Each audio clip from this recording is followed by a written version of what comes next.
he had an accident and personal injury claim, and I'm going to court with him on Wednesday. So we just he's going to take me to with him to court. I'm his witness. Oh, you're a witness. Yeah, well, definitely I work with him. Yeah, it happened when I was with him, next to him. During the work day? During a job on the work, yes. Somebody bashed him in the head because we were trying to recover a machine. Yeah? Plant. So this is like a criminal? Oh. Well, yeah, personal injury it could be if proven, which we can, because I'm the witness and there's fucking video of it. Yeah. Right. Maybe it would be in a criminal sense, but his lawyer is a personal injury, which is not criminal. It's about liability and compensation. Huh. Yeah. So it's not criminal prosecution. The judge will have to say, okay, yeah, he's guilty for hitting Mr. Bob in the head with an iron rod. How come you didn't kill him? Surprised. Well, that's fucking lucky. Yeah, for sure. But the mere intent of doing it, right, that shows intention. Yeah. And we got that in camera. So the guy coming out from a fucking excavator on a site that we went into to recover is called a cement cruncher. It's like a fucking what do you call it? Like two things like a plier, yeah, to break cement in all buildings, right? We call it the cruncher, right? And have I got a photo there? Have I got a photo there? Have I got a photo there? Hope so. Morning, guys. Good morning, morning, young lady. How does the day find you? Ears? Well, let's do the voice settings first. You sound good. You sound good. Okay, great. Well, that's a fucking first. Normally, I walk in here and I'm like, we can't hear you. You're in the Matrix. You're roboting. You're screaming. Yes. You're so angry. Why are you so angry, Alpha? You're so angry. Meantime, you're just sort of talking into the mic and it's picking up as like this thunderstorm in your voice. Okay. But such it be. So the object here is to talk about the Shroud of Turin with Otangelo. Again, this is now the third day running of trying to talk to Otangelo about the Shroud. Okay. The Shroud of Turin. So are you streaming this to the YouTubes? Oh, absolutely. All right, cool. Because we all need to know. Good to know. I'll amend my behavior, but only slightly. Yeah, well, that's all that's needed. Just slightly. So, if you could summon up all your magical powers and summon Otangelo to the room, please. You might want to work in tandem on this one because, it's Otangelo. I'm just wondering if the Shroud of Turin is just too beat up a subject and now we have to discuss the holy prepuce. The holy prepuce. Well, yes. I don't know. I don't really want to go that. I don't really want to go that low. Oh, what's the matter? You want to talk about Jesus's foreskin? Why not? No. Well, Jesus is a myth, so mythically, did he have a foreskin, or mythically, did he not have a foreskin? Well, mythically, he was a very powerful man that at one time had 19 foreskins floating around. I think that it's only fair to presume that Jesus, being different, like God and stuff, he was born without a foreskin. The only man ever to be born without a foreskin. Right. Huh? How's my logic? How's the logic? Well, God's circumcised, right? Because we're supposed to, we're supposed to try and attain His image, right? They sort of make us in His image, but they Yeah. give us the sin and the foreskins and the clitoris and the hormones and all kinds of stuff we're not supposed to have. So yeah. Badass. Yeah. Us be bad. Okay. All points bulletin.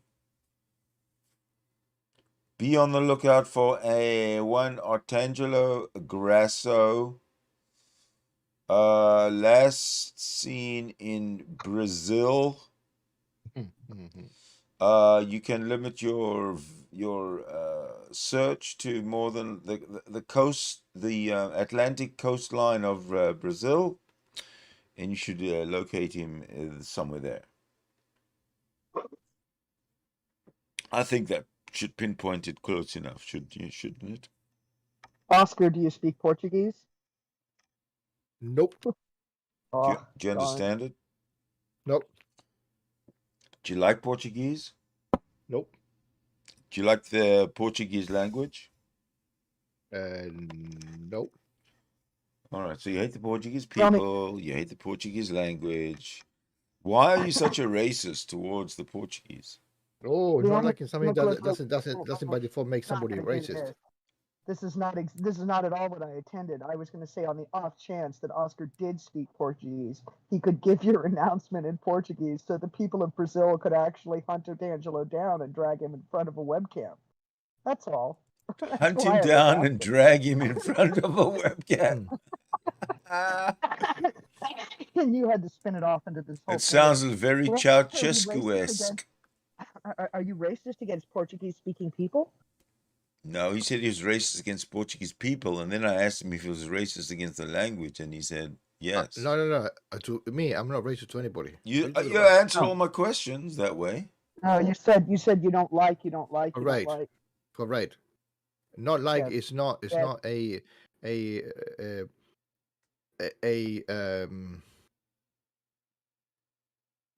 it's not a racist thing. Not liking the language. Yeah, but if I didn't ask you that, I asked you if you like the Portuguese people, and you said no. No. You mean the language? No, I said, do you like the Portuguese? And you said no. I don't think he understood that in the context. It doesn't matter. English is his second language. Yeah, it doesn't matter. Yeah, it doesn't matter. His English is good enough to understand my English. Yes, but he makes minor mistakes in both speech and sometimes understanding, as most people speaking a second language do. So you're so fucking logical.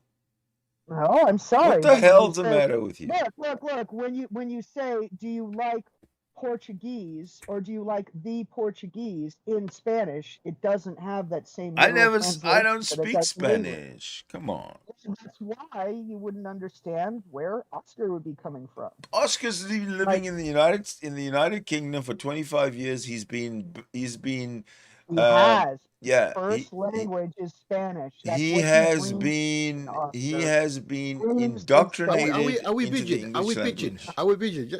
Let's drop the fucking racist card thing. Hey, Otangelo, come in and save us from ourselves. Explain to us how the Bible isn't racist. We can shift the topic. It doesn't mention Portuguese in the Bible, so you assume that Portuguese are not important. Well, maybe it just doesn't exist. Period. Do you know the history of Portugal? Maybe there's no such thing as Portugal. Do you know the history of Portugal? Why is there Portugal stuck right on the edge of Spain? Why would it be that?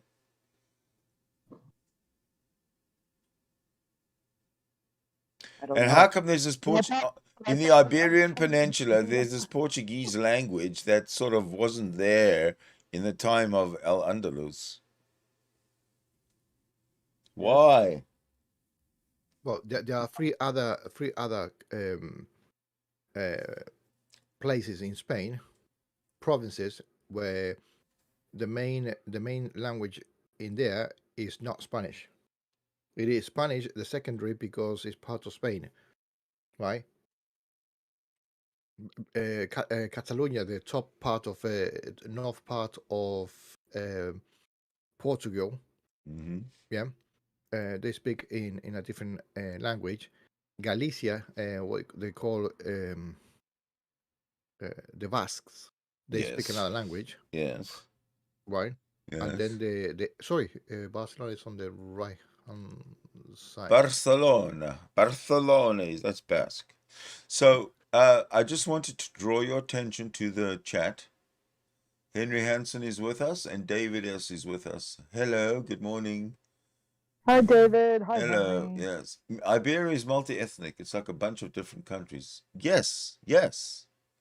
Because of the history has made it so.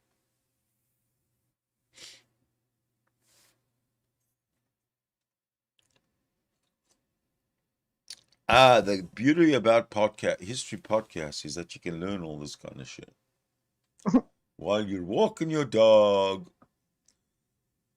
or Questing for the Holy Grail? or doing what to the Holy Grail? Or questing for the Holy Grail, whether you're walking your dog or whether you're questing for Jesus' sacred cup, you know? I'm just throwing out all the artifacts here. We got the Shroud of Turin, like, being tacked I to the know, but the wall. Shroud of Turin, we actually have a copy of it. But we don't have a cup. How do you know there was a cup? We have a thing. We have a thing, exactly. Now this Jesus cup, over. this Jesus cup we don't have. Do we know if anyone's ever had a Jesus cup and they lost it? Other than the people that worked on Indiana Jones in The Last Crusade, maybe the properties department. Maybe we'll say that one later. See how mythologies collide?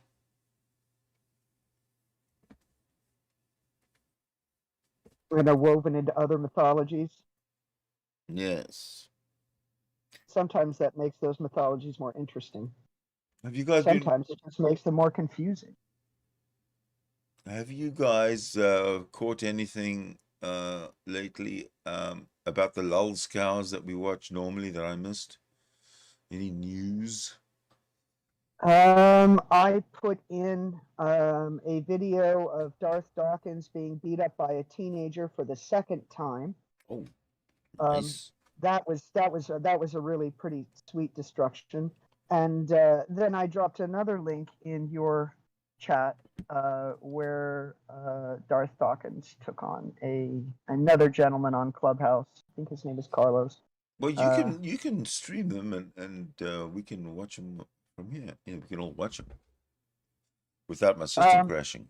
Yeah, and then the third thing that I was watching right before I popped in to see what you guys were doing was a local gentleman called Ted the Atheist, who I'm highly amused by this guy. He rides around on either a bicycle or like a uniwheel, and he looks for street preachers, and he stops and he fucks with them.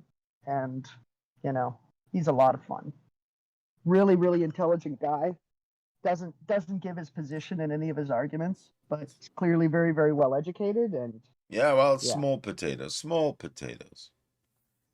Well, he took on some Hollywood. We're trying to create atheists here. We're not trying to make a video for a small audience. We're trying to reach the world.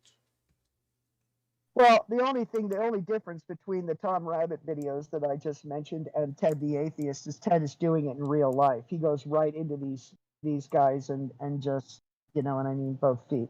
So he's fun to watch because he has a really very savvy street epistemology, and he has a biting sense of humor.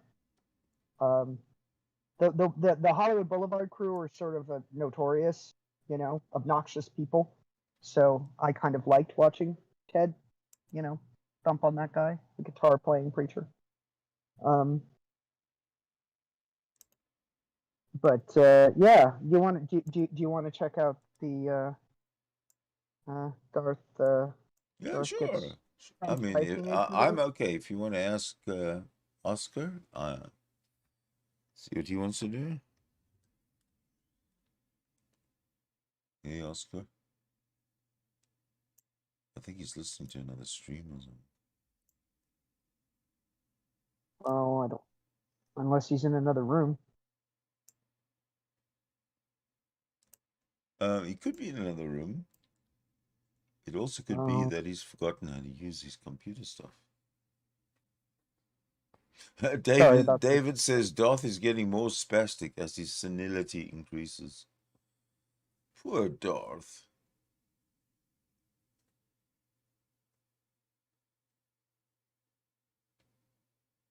Okay, I'm going to go ahead and broadcast this.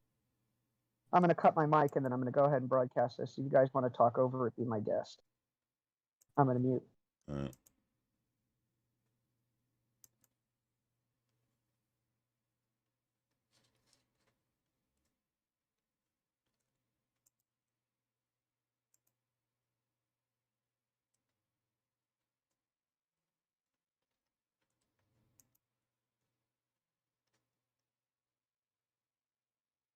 revealed to me. It's been revealed to me that by reasoning we can reach into the mind of God. When?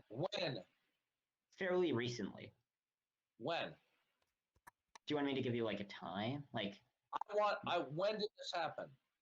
Like 9:40 or so. If you lie, listen to me. If you lie to me, or I determine that you have been lying to me, then we're done. Okay? Because I don't take kindly to liars. When did you have this revelation? I made a video At like rebutting that. like 17 or so minutes ago, if I had to guess. Well, we should bring it up. Precisely that video. Really? Well, bring it up. Let's play it. It just Rather popped your into you, video right? than somebody Your else's. God revealed to you. Okay, we're done. Okay, we're done. You're a liar. Okay. Wait, but no, we're done. We're done. Listen to me. Listen to me. How stupid do you think I am? Okay. You see, for the people in the YouTube audience, this is what I have to deal with. These lying little imbeciles. Okay. Now, Matthew's an atheist. Okay. So Matthew, do you believe in God?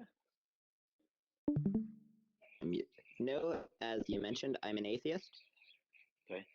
So, why are you an atheist?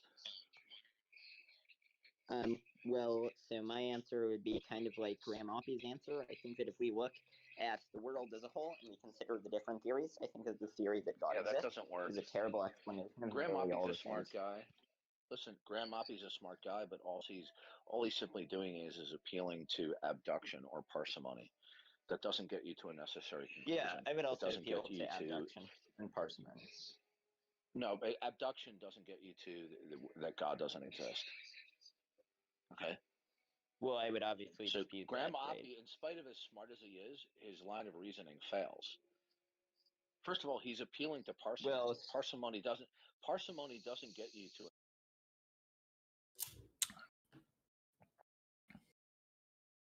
Why did it stop? I didn't know whether you guys are still watching or not. I heard a bunch Are of you bloopers. kidding And I thought me? everybody left. Are you Yeah, are you kidding kidding me? ya? We are watching this. Are you kidding me? You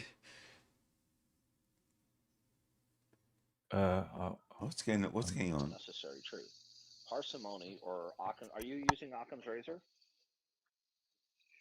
I would use Occam's razor. Yeah. Occam's razor is preferential. Okay. Occam's razor doesn't get you to a necessary conclusion. It's just that if there are two hypotheses, well, first of all, the God and the not God world are not hypotheses; they're worldviews. Okay. So Occam's razor well, it has can to also do be with used for worldview comparison. May I finish, please? May I finish, please? Okay. Go ahead. So it's a misapplication of Occam's razor. Occam's razor is a heuristic device, which is just preferential. That if we have two equally explanatory hypotheses, the one that's simpler is to be preferred, but it doesn't mean that it's necessarily true. Okay, but Graham Oppie's position is not that both hypotheses have equal explanatory power. Okay, so then Occam's razor or the principle of parsimony doesn't apply. Okay. So well, no. So the point is, you're confused. So the point is that when we are considering, have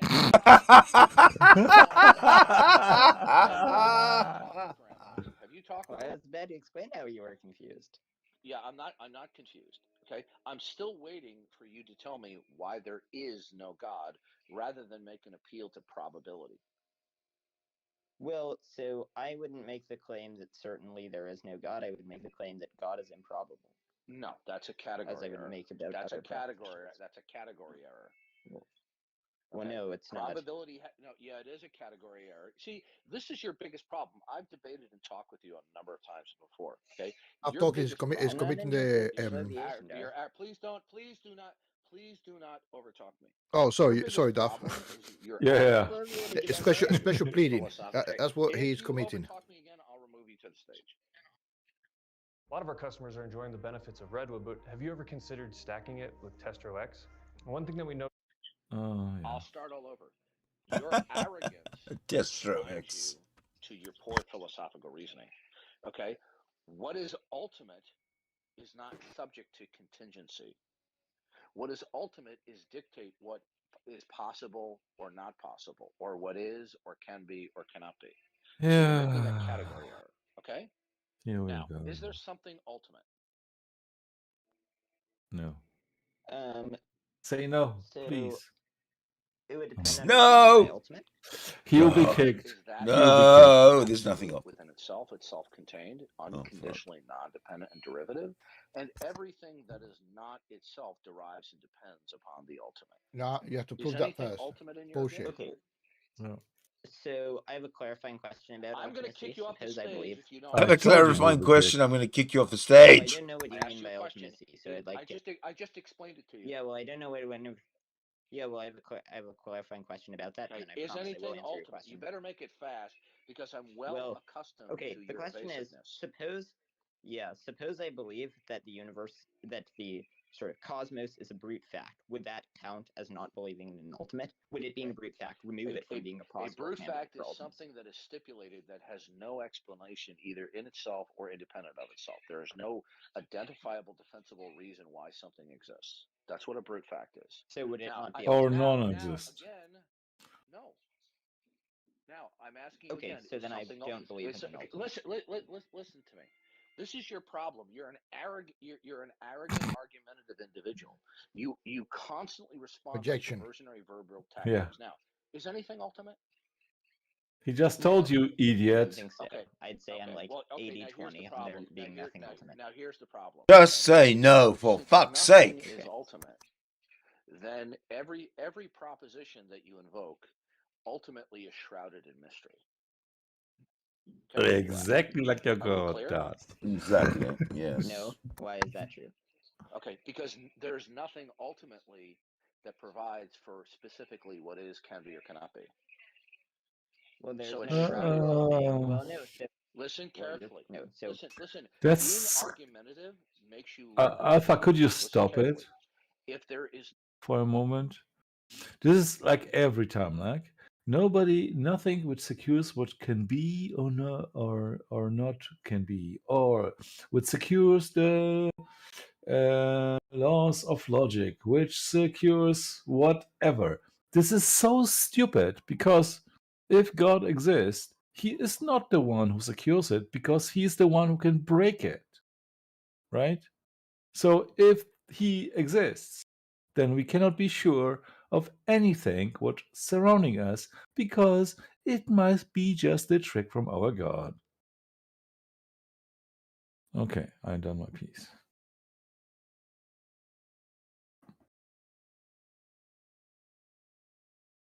You can go on, Alpha. nothing that is ultimate, the source of everything that is, can be, or cannot be, all right, then whatever you invoke, it has no identifiable or defensible ultimate source to be invoked. If there is no identifiable, defensible source, then the proposition or fact in question is shrouded in mystery. Because if it's not shrouded in mystery, then the proposition or fact itself will derive from that which is designated to be ultimate. So either any propositions you invoke derives from what is ultimate, or the proposition in question is the product of ultimate mystery. There's no alternative. Okay? well, okay. So you're committing the fallacy of affirming the consequent. So I'm not making the claim that for. Yes, you are. Well, Would you like to hear my explanation of why you are, rather than talking mystery over me? means no. I'm giving you. I'm not giving you. No, you haven't heard my argument, explanation Sunshine. yet. I'm gonna kick Don't your ass. talk over me. Doing what you always do. Dude, you're getting okay? very frustrated. Listen carefully. Okay? I didn't make an. Okay, goodbye. All right. Yeah. Oh, you're getting frustrated. You're getting confused. You are an arrogant. You are an arrogant, pompous young man. You were okay, goodbye. I started talking, making my point, and you started talking over. Okay. This, Yes, okay. I told you. This is But- exactly. Yeah, every single time I've interacted with him, it's the same old bickering that he does. I didn't make an argument. I simply laid out a dichotomy. Okay. The guy is so dishonest. Every single time I've And he has to talk for like 3 minutes and show his minions how great he was. Yes. Notice how he accused me. The guy said you committed a fallacy, and he was just about to. It was just about to explain the fallacy, and Darth just cut him off with the kneecaps. Yeah, honestly, I really wasn't sure what he was saying. It wasn't making sense to me. I know you probably understood what he was claiming, but it didn't really make sense to me. Affirming the consequence would be that if it is raining, then the road will be wet. The road is wet, so it's raining. Bullshit. Well, that's the fallacy affirming the consequence, because unless the road Because of the rain, it will. could only be Could the road be wet in only one spot? That's the fallacy affirming the consequence. Stupid bastard. Okay. Now, I wasn't even making an argument. I'm simply putting forth a dichotomy. You see, they're deceitful about the existence of God and what their real agenda is. And when they get cornered, they get outsmarted intellectually and philosophically. When they get cornered, this is why they get kicked. Simply ignore what you're saying and try to do the best ever. It doesn't make any sense. This is what they do, folks. Listen, this is what they do, folks. Yeah, he says that, but did you hear what Pio said? I did, yeah. Can you repeat it, Pio? Because not everybody got that. When they get cornered, they get kicked. Yeah.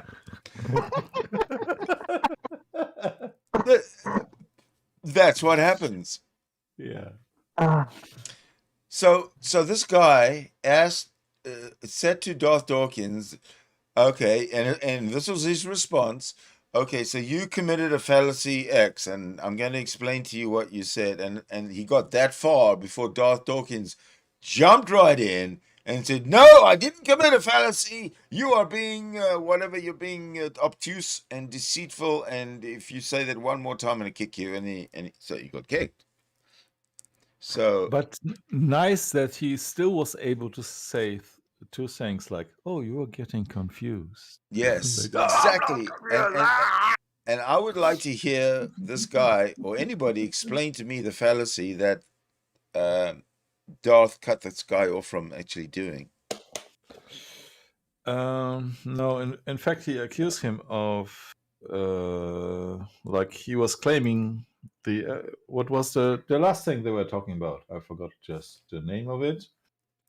Like he was saying that Darth is assuming God, the consequences thing, right? Yeah, he's assuming the consequent. That's right. You are committing the fallacy of assuming the consequent, and then Darth jumped in like a scared little Girl Scout. He loves to use Girl Scouts as examples of scared people. Yeah, instead of explaining to him why he does not, right? He wouldn't let the guy. He wouldn't let the guy carry on for one moment. No. Instead, Darth, what I mean, Darth was not able to explain to this guy why he is not making this fallacy, right? Course, yeah. Because, and therefore, he kicked him, and then afterwards, he explained, oh, this will be this and this fallacy. Blah blah. Why he didn't say it to Matthew, right? Because he knew he's skiing on no ice at all. He's skating on thin ice. Yes. Yeah. No, on no ice at all. He's not drowned. only thin. He's Yeah. drowned. He's done. He This died of water heart skiing attack. without a boat.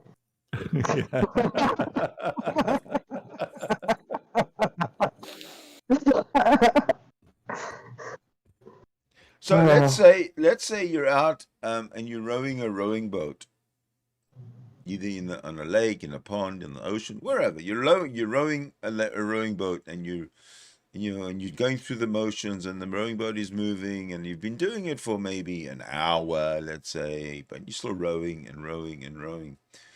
The question is, does God have the power to, in an instant, in a flash like that, does God have the power to just remove that rowing boat totally? In an instant.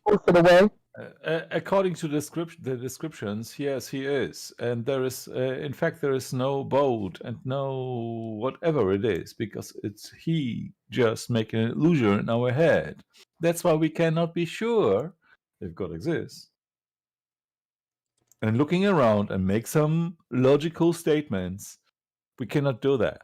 Well, do you think God is possible? Because if you think God is not possible, then we're sure that God does not exist. No, we are talking about the logic, right? Yes, absolutely. And I'm talking about Das was talking about. Like, God is the one who secures of everything what can be and cannot be, and God is the founder of logic. But God is imaginary. So whatever this guy Darth Dawkins says when he invokes the word God is nonsense. Yes, of course, but you cannot. If you speak to a theist, you cannot argue like that. Because I can argue from the rational perspective every single time.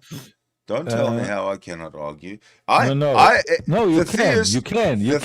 But he will run away. I don't care. Or you'll be banned. The theist has to understand that our understanding of reality is that the concept of the man-made concept of God is not part of the natural reality. That's the kind of thing that we want to show to Christians and to agnostics. And once they understand that, then they can go on, they can believe it, but they have to know that what they're living is an illusion. Agnostics are atheists because agnostics say, oh, because of my knowledge, I cannot make this and this claim. If they would believe in God, they will not do this claim. But because they can only do this claim when they do not believe in God. I'm not saying they shouldn't believe in God. But that's not for me to tell them what to do. I'm sorry. That's not for me. But what I'm saying is that they have to know that their God is imaginary. That they have to know that whatever they're believing is just part of a sort of a club thing. It's like having a club motto, right? Yes. So the Jesus Club believes in Jesus, fine. But they have to be aware that they are living in their own little bubble. It's like when you go and you play Dungeons and Dragons. You go and you live in that little bubble, and when you leave, well, the bubble pops and you're back into reality. And I believe that's how theists need to understand the world. They're free to be there, to believe in their imaginary deities, fine, but they have to acknowledge that they are imaginary, that there's never been any evidence for any of it. It's only come from tradition, folklore, old books, etc., etc. And then we won't have anything to argue about. The fact that they argue about that the deity is absolutely real is their big mistake. We have to get over that. I'd like to share a quote And that is, religion was invented when the first scoundrel met the first fool. Pretty much at the beginning of humanity. Yes. And we don't know when that is, but whenever that is, that's what happened. Yeah. A Well, scoundrel within met the last 40,000 years.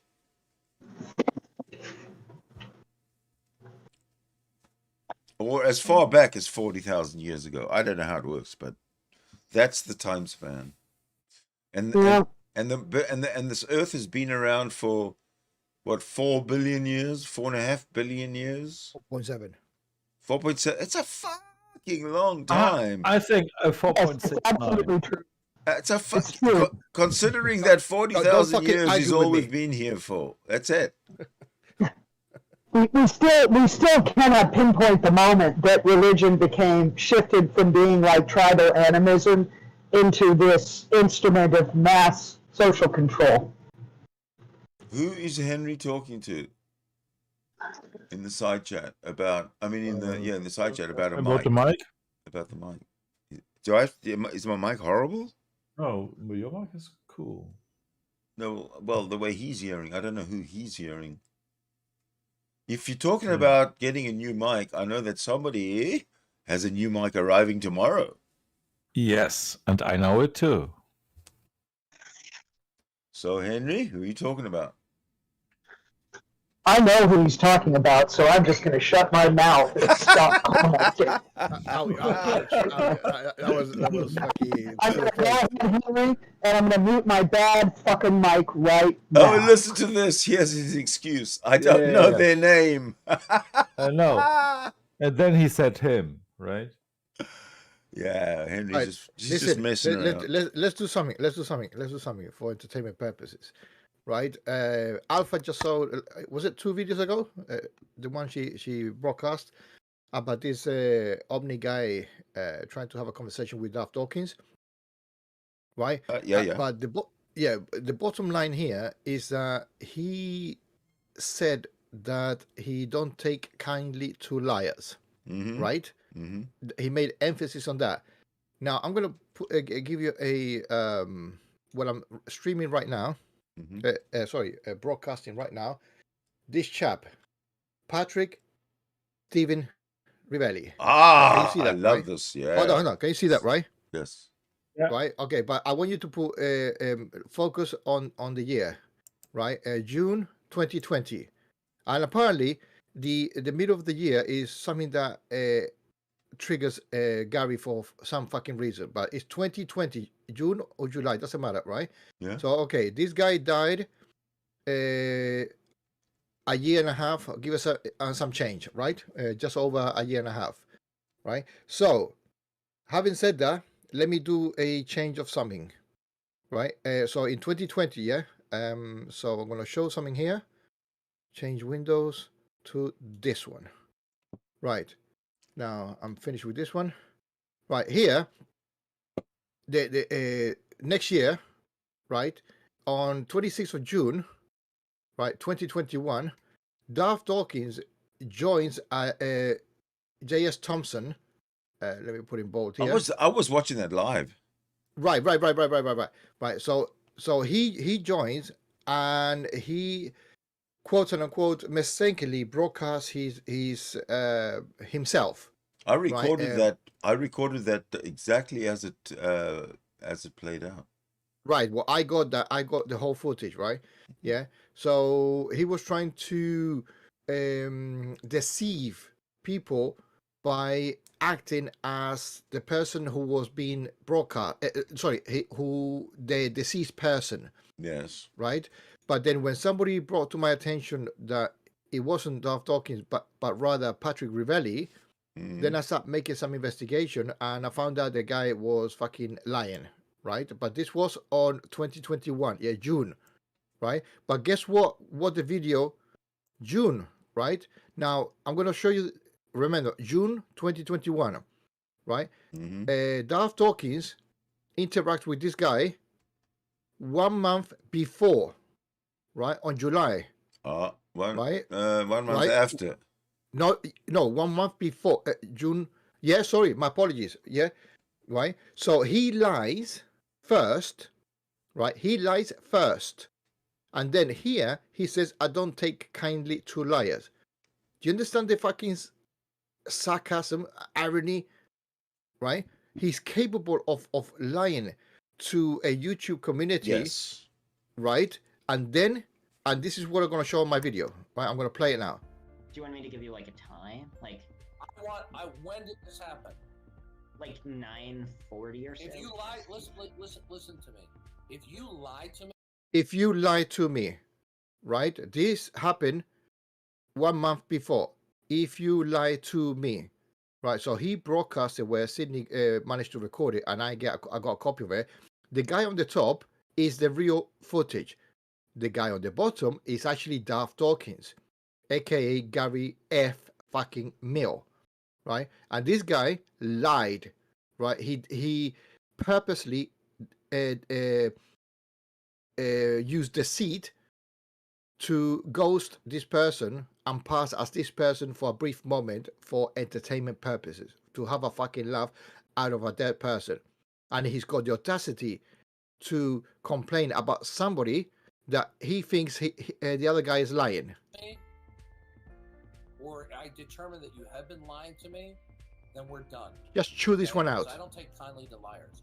I don't take kindly to liars. When did you have this revelation? At like 17 or so minutes ago, if I had to guess. Oh, it really? Hold on. Now, this is the problem here. Why any atheist, just for entertainment purposes, can have a revelation at any given time? Why does Darth Dawkins have to say really, right? So, can we say that the same thing to Darth Dawkins when he said that he converted 10 years ago? We can say to him, really, you must be mistaken, or you are lying by that definition. Yeah, right. It just popped into your head. It doesn't matter if it popped in the head, it popped in his asshole, popped in his fucking ear. It doesn't matter where it popped. It's called fucking revelation for a reason. Your God revealed to you? Okay, we're done. Okay, we're done. You're a liar. Okay. Wait, but no, we're done. The kid might be lying just for entertainment purposes or not. That's not the point. The point is not respecting that because he cannot be told that somebody had a revelation 5 minutes ago. We're done. Listen to me. How stupid do you think I am? You're fucking stupid. Okay. You see, for the people in the YouTube audience, this is what I have to deal with. What do you have to do with it? You fucking being a fucking bully to other people, scumbag. These lying little imbeciles. Okay? These lying little imbeciles. These lying little imbeciles.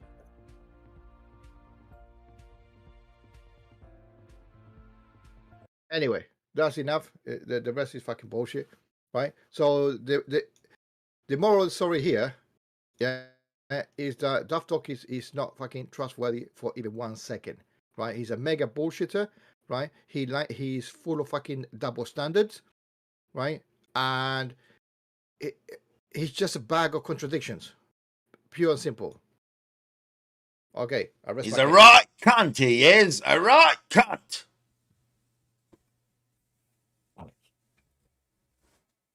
Now, where's Otangelo? Otangelo is probably getting some advice from Darth Dawkins.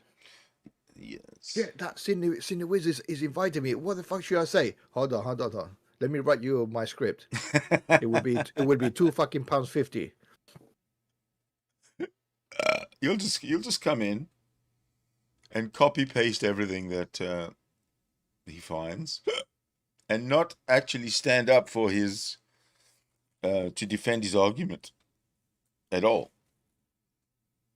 But we've already gone through this practice round about the shroud, and we, at least Alpha, who found the article, can demolish him with a short reading. So we're waiting for Mr. What's his name? Otangelo. Mr. Grasso. Yeah. Yeah, Mr. Otangelo Grasso, you are next, sir. So please step up to the mic. Otangelo Grasso, you are next, sir. Please step up to the mic. Hello, Randolph. Good morning.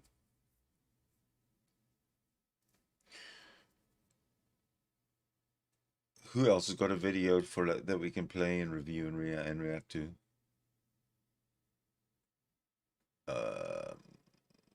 Oscar? No, I'm working on one, but I need permission. That I told you beforehand. No, one that you've already made. One that I have already made. I want to watch the one you made. The same one that Alpha broadcast. You said you made a like a reaction video to it. I made many reaction videos. Well, the one we were watching earlier, the Alpha was playing. Where that guy got him when he mentioned the fallacy, he got kicked. That one. You said you'd made a reaction video to it when Alpha started playing it. That one. That one. The one you saw is the one Alpha played.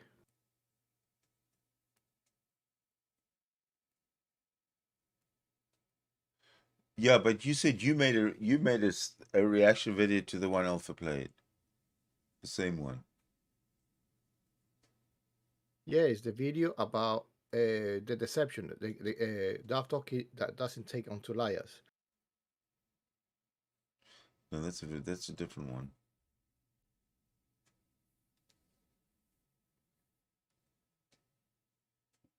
As far as I can remember, anyway.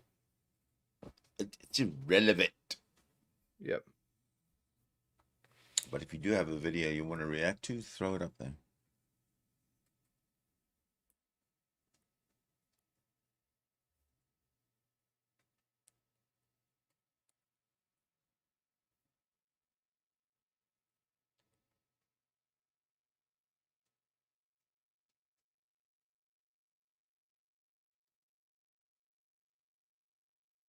We have Le Grand Silence.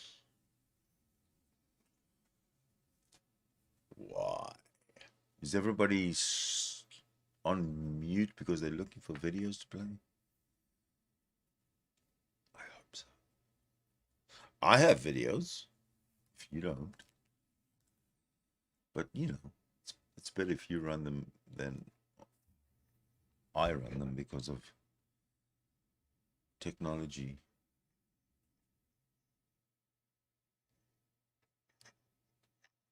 All right, one down, one video to come.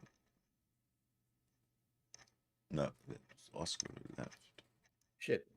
What happened? Press the fucking button. Happens. I disappear without pressing buttons sometimes. It's amazing. Well, you work in mysterious ways, like your blood. No, well, I have a Jesus computer working in mysterious ways.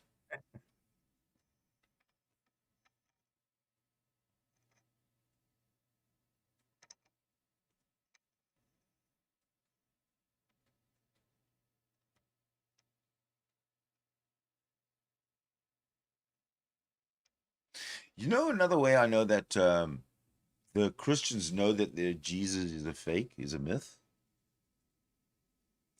Because no matter how much we ridicule and make satires of, or make fun of, or laugh at the Jesus myth, no matter how much we do that, there is never any rioting in the streets and burning down of cities and killing people as a response. Whereas if you make mockeries of other gods, specifically the Islamic God, if we went online and started talking as we do about the Islamic God, like we do about the Christian God, there would be, we'd probably get banned. There'd be false flags. We'd spawn other channels talking about our heresy, our blasphemy, the need for us to be stopped. And that's how I know that the Christian God how I know that the Christians know that the Christian God is fake, because they don't dispute when we call out the facts about the mythicism of the Christian God. They go to philosophy. That's it. They try to go to philosophy to cover up their tracks. Whereas those that are fervently believing in their God, like the Muslims, they don't go to philosophy. They go to rocks and riots and rape. I have to take sides on that. Please do. So, my experience is very often on Christians and on Muslim servers. And I would say the Muslims are more ready to talk to you than the Christian. The Christians will kick you. The Muslim will argue for hours with you. Yeah. Of course, if you are mocking the guy who is not God, right? But who is more important than the God himself, then you going towards to like everybody will take some actions. That's right? the same. That's exactly what I was saying. You're supporting me because No, but yeah. But in fact, when you go there, so I'm going very often there and tell them, "Oh, I'm an atheist and I don't believe in God," and then I have like an hour discussion with them. Yeah. If I do the same on the Christian channel, they will kick me within 20 minutes. Yeah, but I should have been a little bit more. What I was really referring to was not religion on the internet. Was religion in the streets. We on the internet, we absolutely criticize and make fun of the myth that is Jesus, but the Christians themselves don't go rioting in the streets against atheists making fun of their mythical God. Whereas the Muslims, if we make fun of the either the prophet like Jesus or the God itself, but we don't really care. We make fun of the prophet because he's a thing, an actual thing that we can make fun of. When we do that, we really, really incense the Muslims to take to the streets and rape, riot, and rebel, and do all sorts of that's the other side, right? Because Christianity is like nobody gives a fuck. In fact, it's because it's fake and everybody knows it. Everybody knows it, and they do not more power. Of course, on the streets, when it comes to the streets, Muslims are the more offended people, right? And then you can like for real watch it on the, I'm sorry to say this, terrorist attacks in the recent year, right? Which were done in the name of religion, right? The Christians numbers are very low in this, right? They are like nearly zero. So they might be offended online, or maybe if they discuss with you. But on the street riots, it's the other guys. Yeah. Okay. All right. Let's change the topic a little bit. I would like to know your thoughts, and this is getting really serious here because this is long term. Your thoughts on how to best go about normalizing atheism for the masses.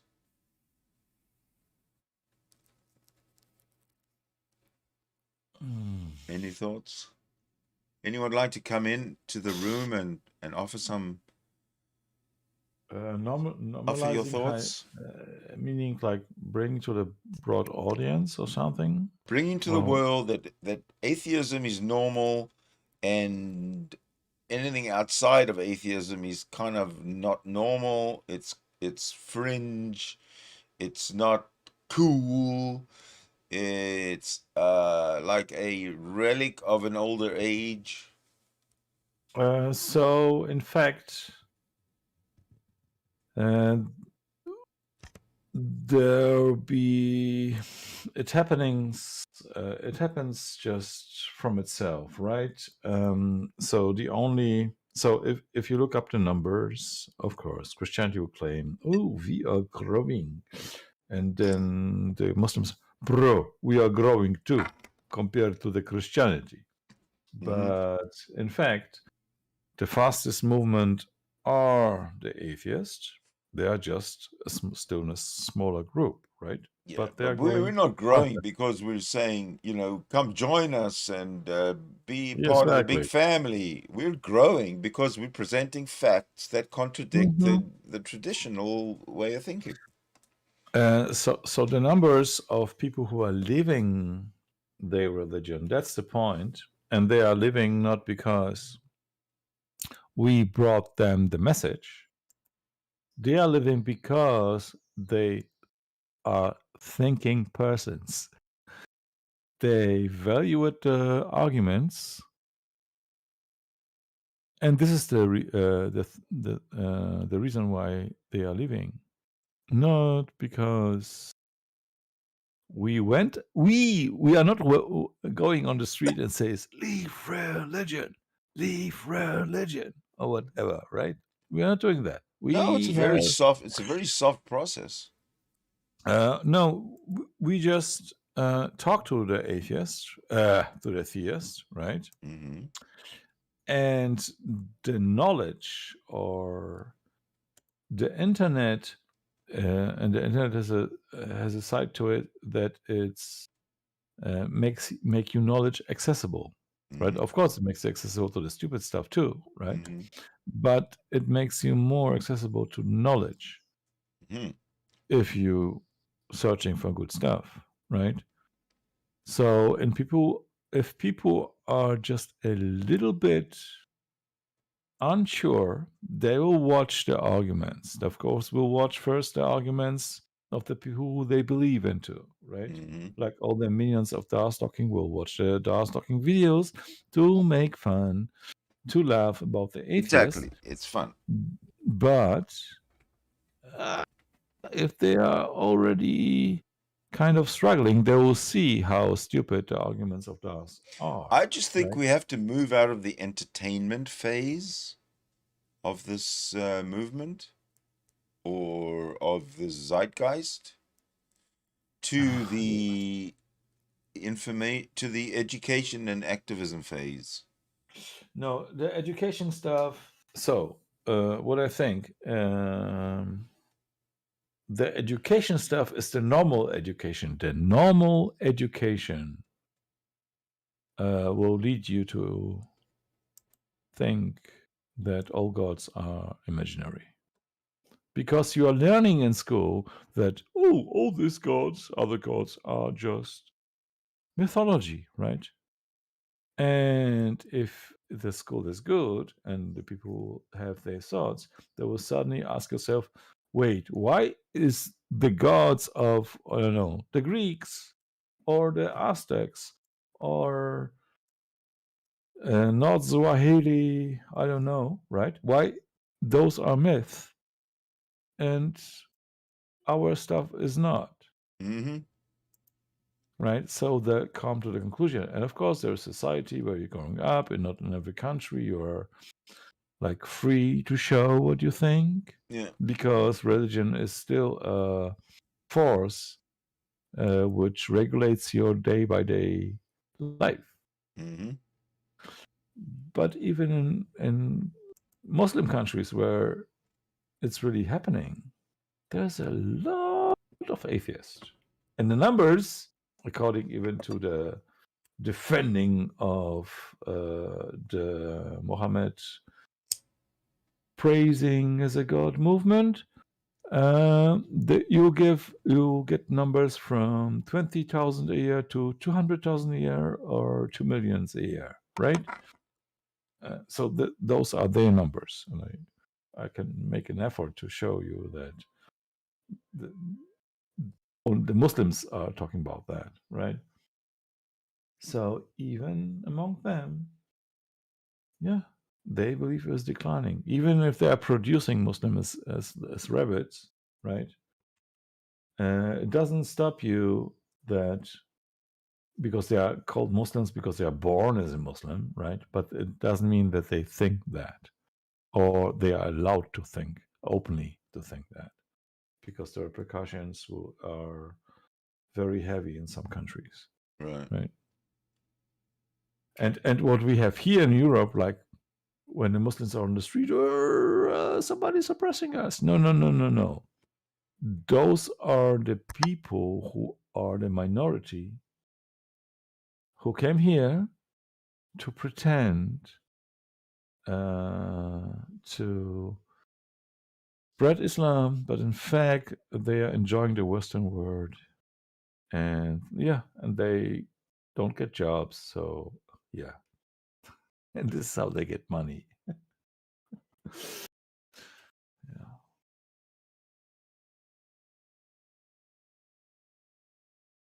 I talk too loud.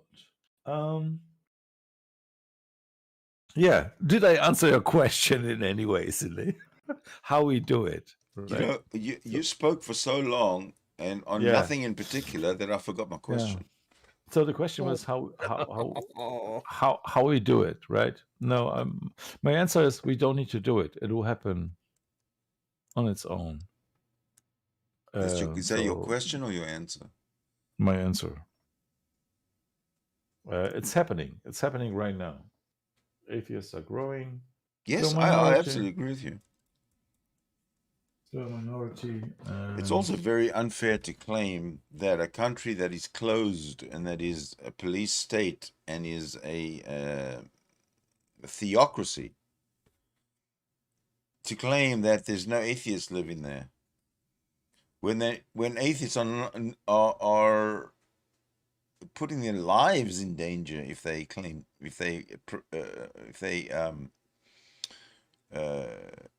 admit that they're atheists.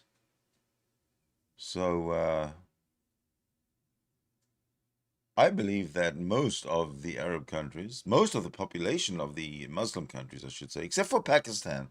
Pakistan's really fucked up. But in the Arab countries, I think most of them are atheists. Yeah, I have a friend who is a Muslim, and he lives in Pakistan, and he just said, "Oh, Pierre, why don't you come to Pakistan? It's a really nice country. You can live there and stuff." Mm-hmm. I'm saying, no, sorry. Thanks. I cannot be open about my opinion, right? Yeah. And what did he say to that?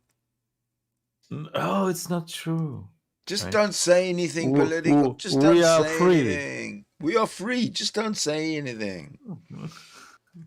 Yeah.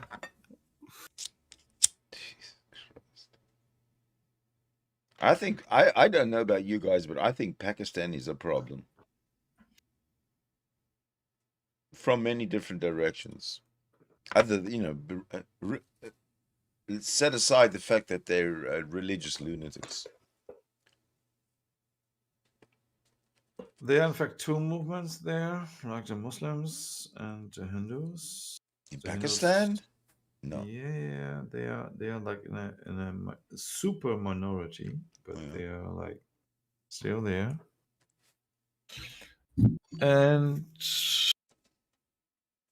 yeah, because hey, my man, how you doing? Wicked, what? Wicked. All good. Oh, he should be muted. But we'll listen to his phone call. Lazy like a fuck. Good 5 days doing fuck all. Actually, I don't really want to. Good, actually. Yeah, we are listening. He's having a We're phone listening call. to his phone call. I'm going to mute him. Really? There we go. Sorry, Oscar, I muted you. He's not muted until now. I just muted him, Okay. so you can't hear him. So in the side chat, Peter V is asking. You see, he's not muted, or you can listen. Who? Look out for number 1. Oh, can you still hear him? Yes. Oh, sorry. The machine off. Yeah. Yeah. How about now? No. There you go. So Peter V in the side chat is asking if Otangelo is on. Yeah, he might be on somewhere. He's more than likely he's watching this, and we're waiting for a little blip in the side chat to confirm that he's on, so that he can come in and fend for himself. In fact, if he will be on, and because I'm always was the same avatar online, we talked, so he wouldn't be afraid to talk here, because he will know I'll deal with him in a respect way. Of course you will. We all will. But he's told me that he doesn't like to come on my show because I beat him all the time with logic. Philosophically, I outsmart him. But I always liked it's like when you're playing poker or something, you know, and you lose.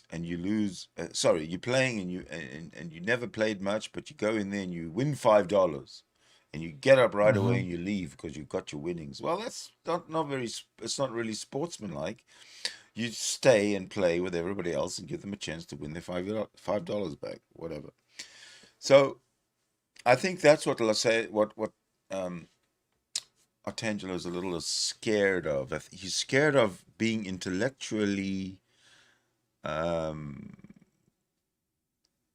battered, I guess is a good way to put it. And he's scared that he won't be given a chance to talk because while he's talking, he cannot be beaten. He cannot be disputed. So his thing is to keep on talking, and our goal then, our mission would be to have him listen instead of listening to him talk, because that's his MO. Yeah. Did you? Because I wasn't here from the beginning. Did you actually watch some videos where Otangelo is talking about the Turin thing? Not today, because I want him to come in and talk. We know what he thinks about the Shroud because he copy pastes everything in chats and he talks in talk shows. So we know where he stands. But we have just found out, late breaking news, thanks to Alpha, that the origin of the actual cloth is between 1260 and 1390. Jesus died 1260 years before the cloth actually originated. Yeah. And now I want Otangelo to accept this or explain why he rejects it, which he can't really, but I'll give him a shot. It's worth giving him a shot, right? Yeah. So you have the hashtag atheism under the video, right? Because this is what he's doing. Hashtag atheism under what video? Under your live stream now. Yeah, you have. Because this is what he's doing. When he wants to go to a discussion, he's searching for it on YouTube. So in fact, he should have. I have what? A hashtag Otangelo? No, hashtag atheism. No, you have it. I just looked it up. Oh, yeah. Atheism is always the first thing, because I think people look for that first and foremost, or more people look for that than not. So P to W, is Otangelo on? As P.O. said, not yet. We are still waiting for the good message. Yeah. For the good news. We're waiting for...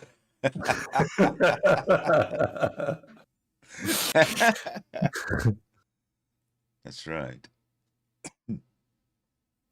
But while we're waiting, if you can entertain us with one of your...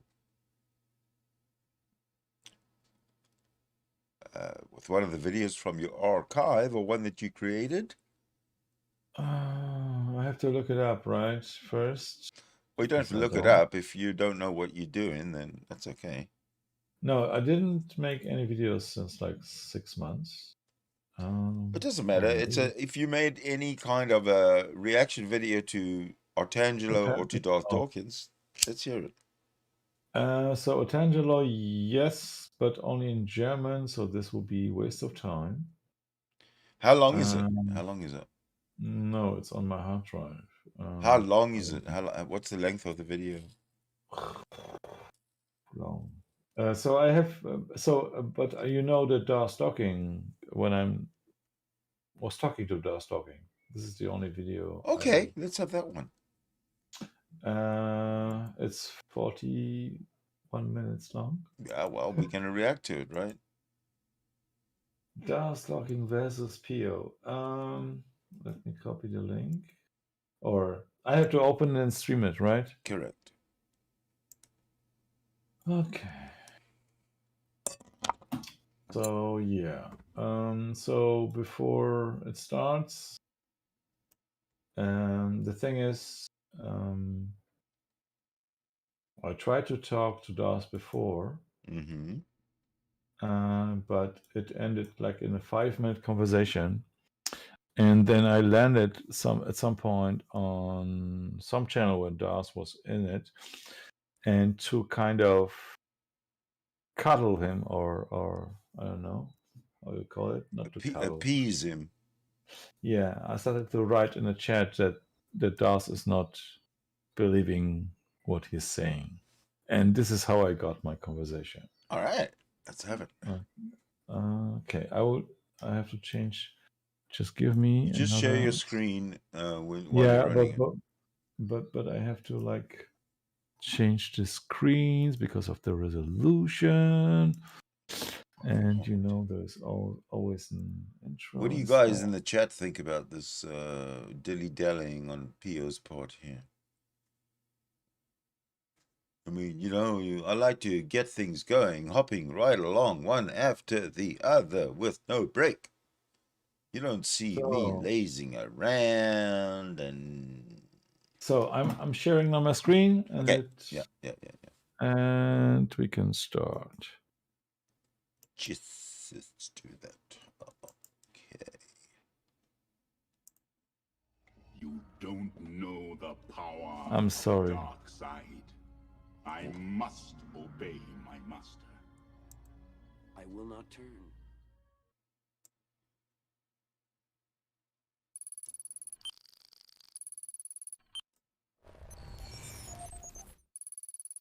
P.O., why do you say that I'm not a Christian and that I do not believe what I'm saying? Why do you say that?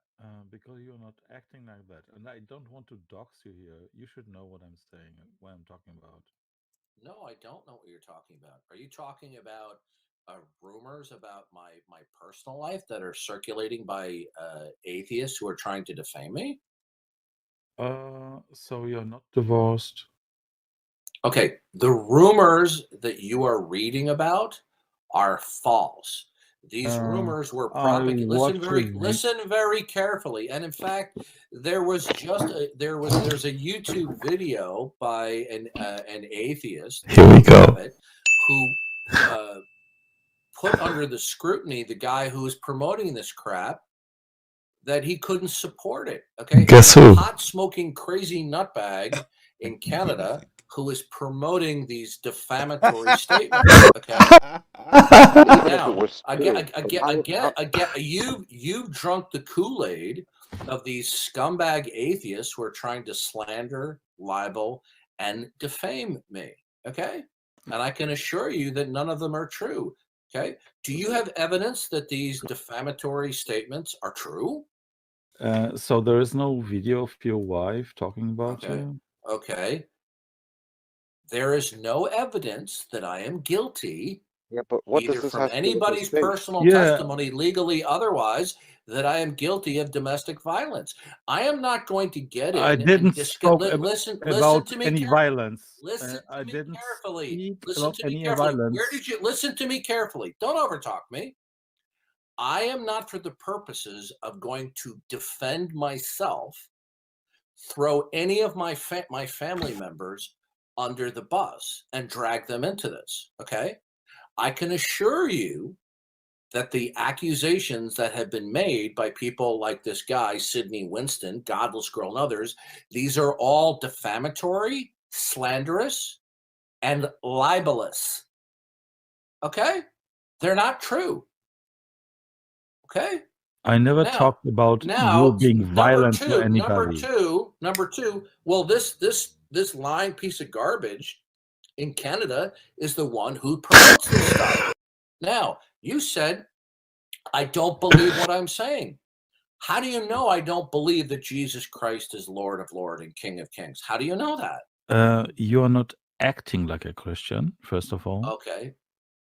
So how does it, so the fact that I'm more aggressive and once in a while I lose my temper, that means I'm not a Christian?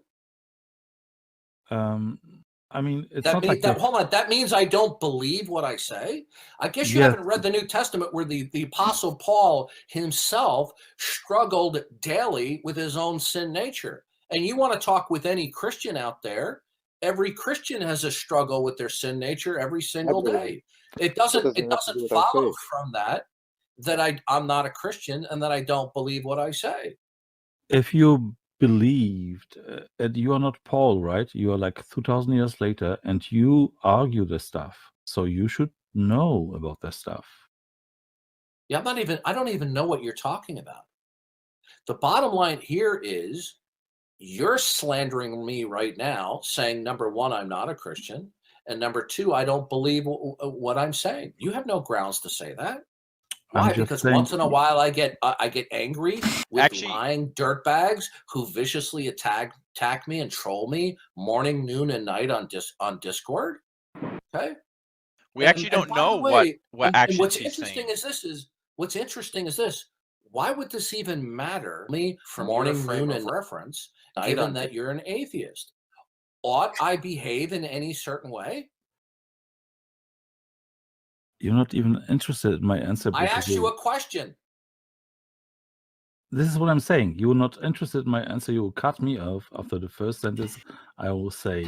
And this is exactly what you've done just now. I'm waiting for an answer. You're not believing in what you're saying because you're not acting like a Christian. Okay. Ought I conduct myself in a certain way from your atheistic perspective?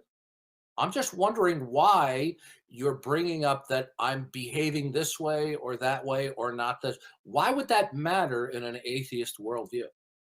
Because you are doing exactly the same. You are assuming what I have to do within my atheistic view. This is exactly the same. That's not an answer to my question. Huh? You see, I talked with you the other day, and you have the same pattern of behavior. I ask you a clear question, and you give me an entirely circuitous, evasive response. Now, you are seeming to apply that I should or should not behave in certain ways. Is that your point? Yes, exactly what you. Okay. Now, in your atheist world, why ought somebody behave or not behave in a certain way? Because they claim to have a specific worldview. So I'm taking them by word. So what? What do you mean by so what? Should people be truthful? Yes. Why? Oh, it's not like, you see, you assuming that the atheist worldview don't have truthfulness. That's not an answer to my question. Do you Atheists see that still there's have a morals. Do you see that there's a pattern of behavior here with you?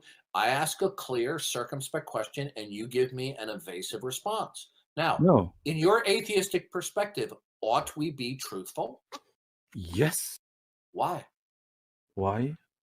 Because this is how we make progress. This is how we survive. Oh, okay. So you have a hierarchy of values, and that telling the truth will help to achieve that hierarchy of values?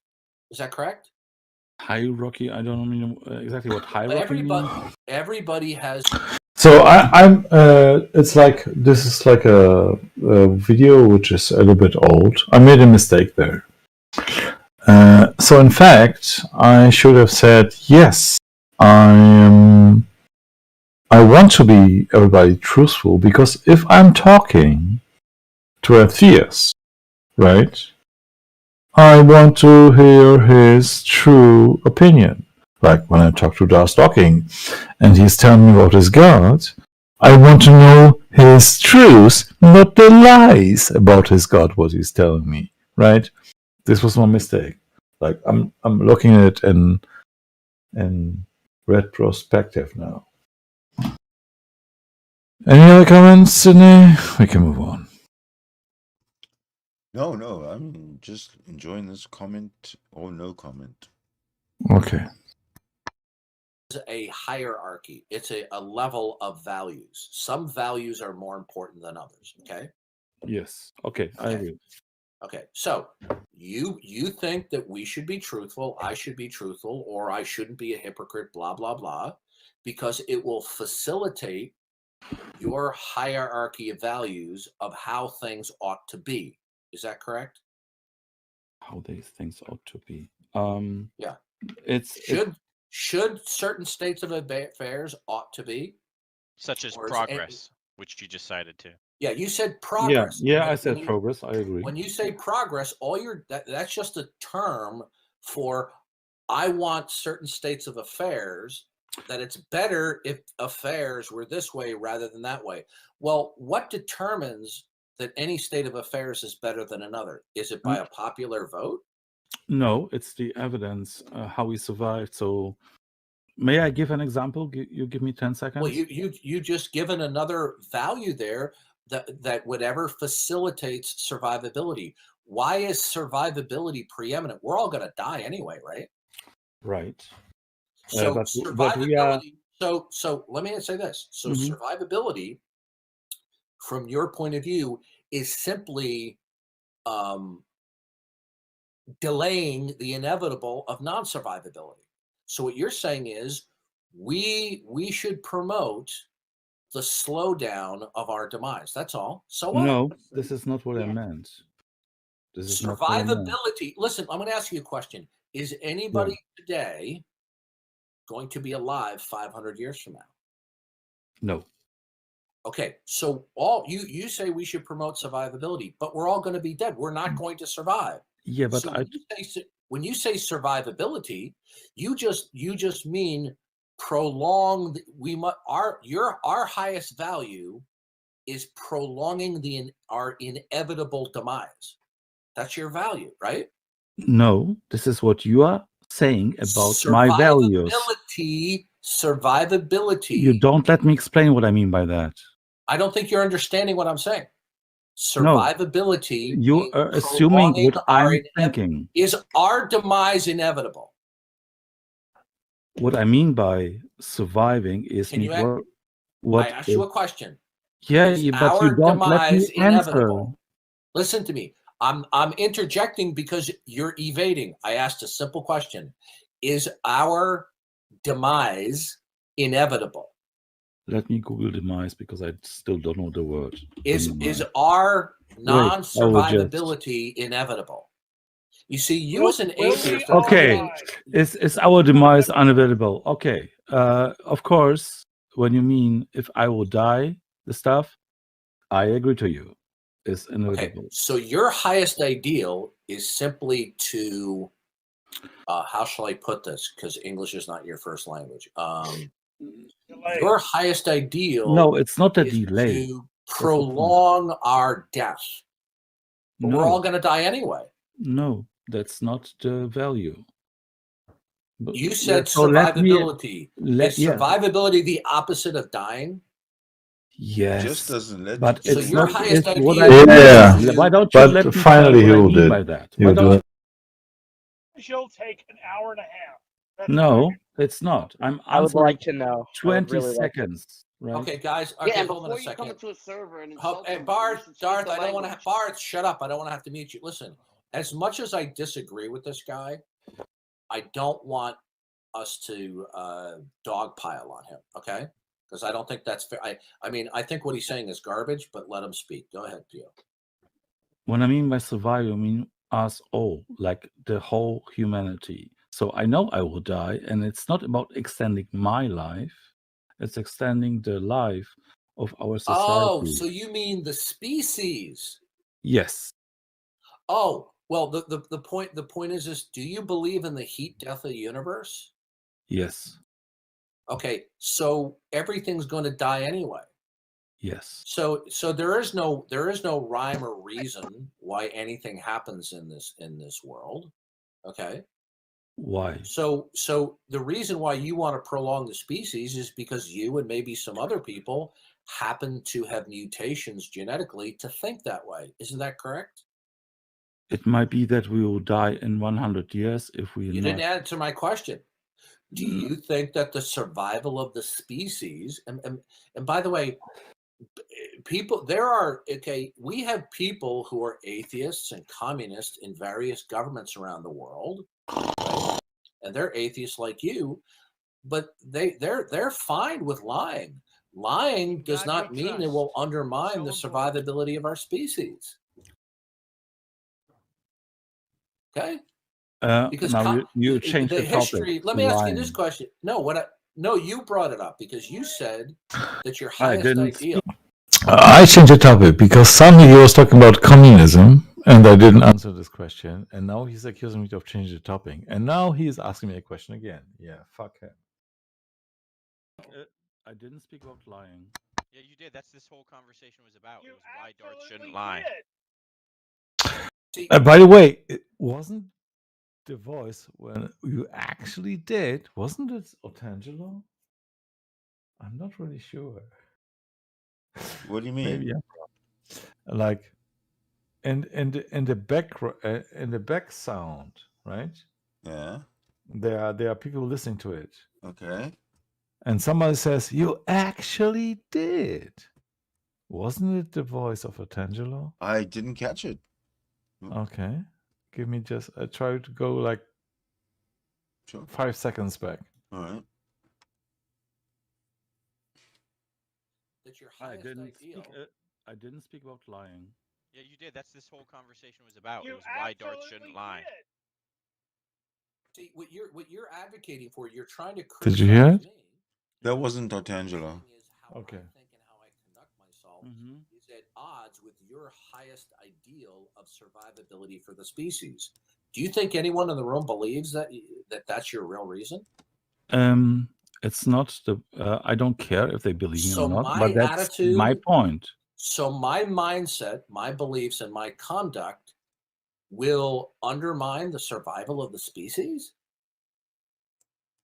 I didn't really tell believe this that? either. You asked me about my Will opinion. my conduct as a Christian, you think I'm being a hypocritical Christian? Do you think that my conduct will undermine the survivability of the species? Not the survival, but it will undermine the progress because you are spreading lies to people. What and lie? What lie am I spreading? And that your God is true. How is that? Okay, could you tell me? Can you explain to me how that's false?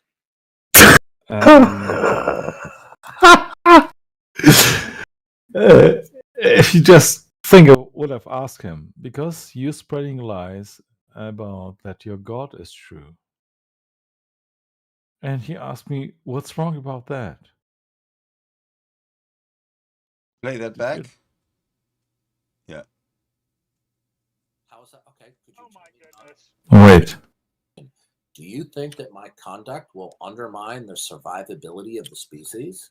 Not the survival, but it will undermine the progress because you are spreading lies to people. What and lie?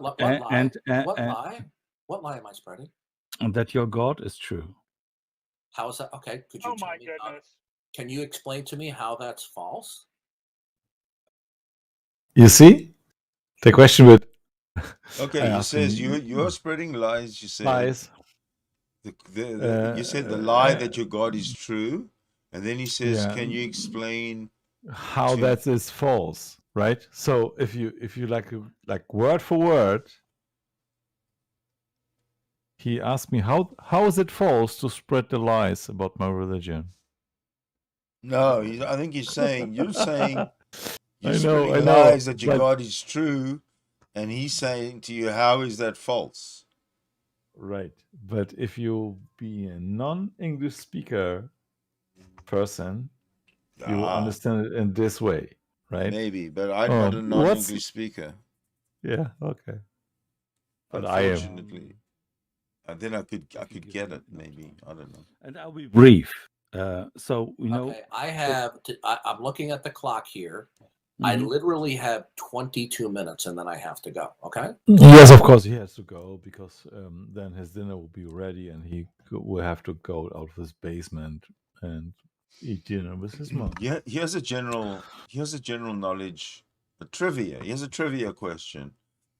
How long does it take Darth Dawkins from the time he's called by his mummy from upstairs till the time he gets back to his microphone and has dinner in between? It's always 20 minutes. Aha! I have proof that back in 2017, I have a clip where Mummy calls Gary. Yeah. Gary goes on mute. Exactly 10 minutes and a few seconds later, Gary unmutes and starts talking while he's still chewing. I have that. I can make a video out of that, but I haven't decided if I'm going to or how. But it's probably a good short or something to make. But well, it's not even a short. I'd have to speed up the 10 minutes to 20 seconds or something. There are, maybe I already told you, there are already videos out there where Darth is talking and you hear his mother in the background saying him, "Gary, dinner's ready. Would you come up?" Okay, and well, then I got this is better because his mother just says, "Gary," and then 10 minutes later he comes back chewing. And the funniest thing is he's saying, "Oh, I have an appointment." A dinner engagement. Yeah. So should I play further or? Absolutely, sir. Okay. I will give you the answer in 10 seconds. I will try as brief as I can. Are you saying the Christian God is false, or are you saying is God false? These are two different things. Yeah. Because are they both false? I do not eliminate the possibility that there is a God. Okay. I can eliminate the Christian God is not true. Good. Go ahead. So the thing, that I say that because of the blah blah blah scientific method, and this was the one side, and the other side was I didn't want him to go away from the conversation. So and because the other thing is when he is talking about God with atheists, right? He is talking about some God. He is not talking about a Christian God. So I wanted to have the conversation about the Christian God specifically. This is why I've said it. Okay. Alrighty. Because the book, what is Jesus was a space about, like the Old Testament, was changed over time from many gods to one God.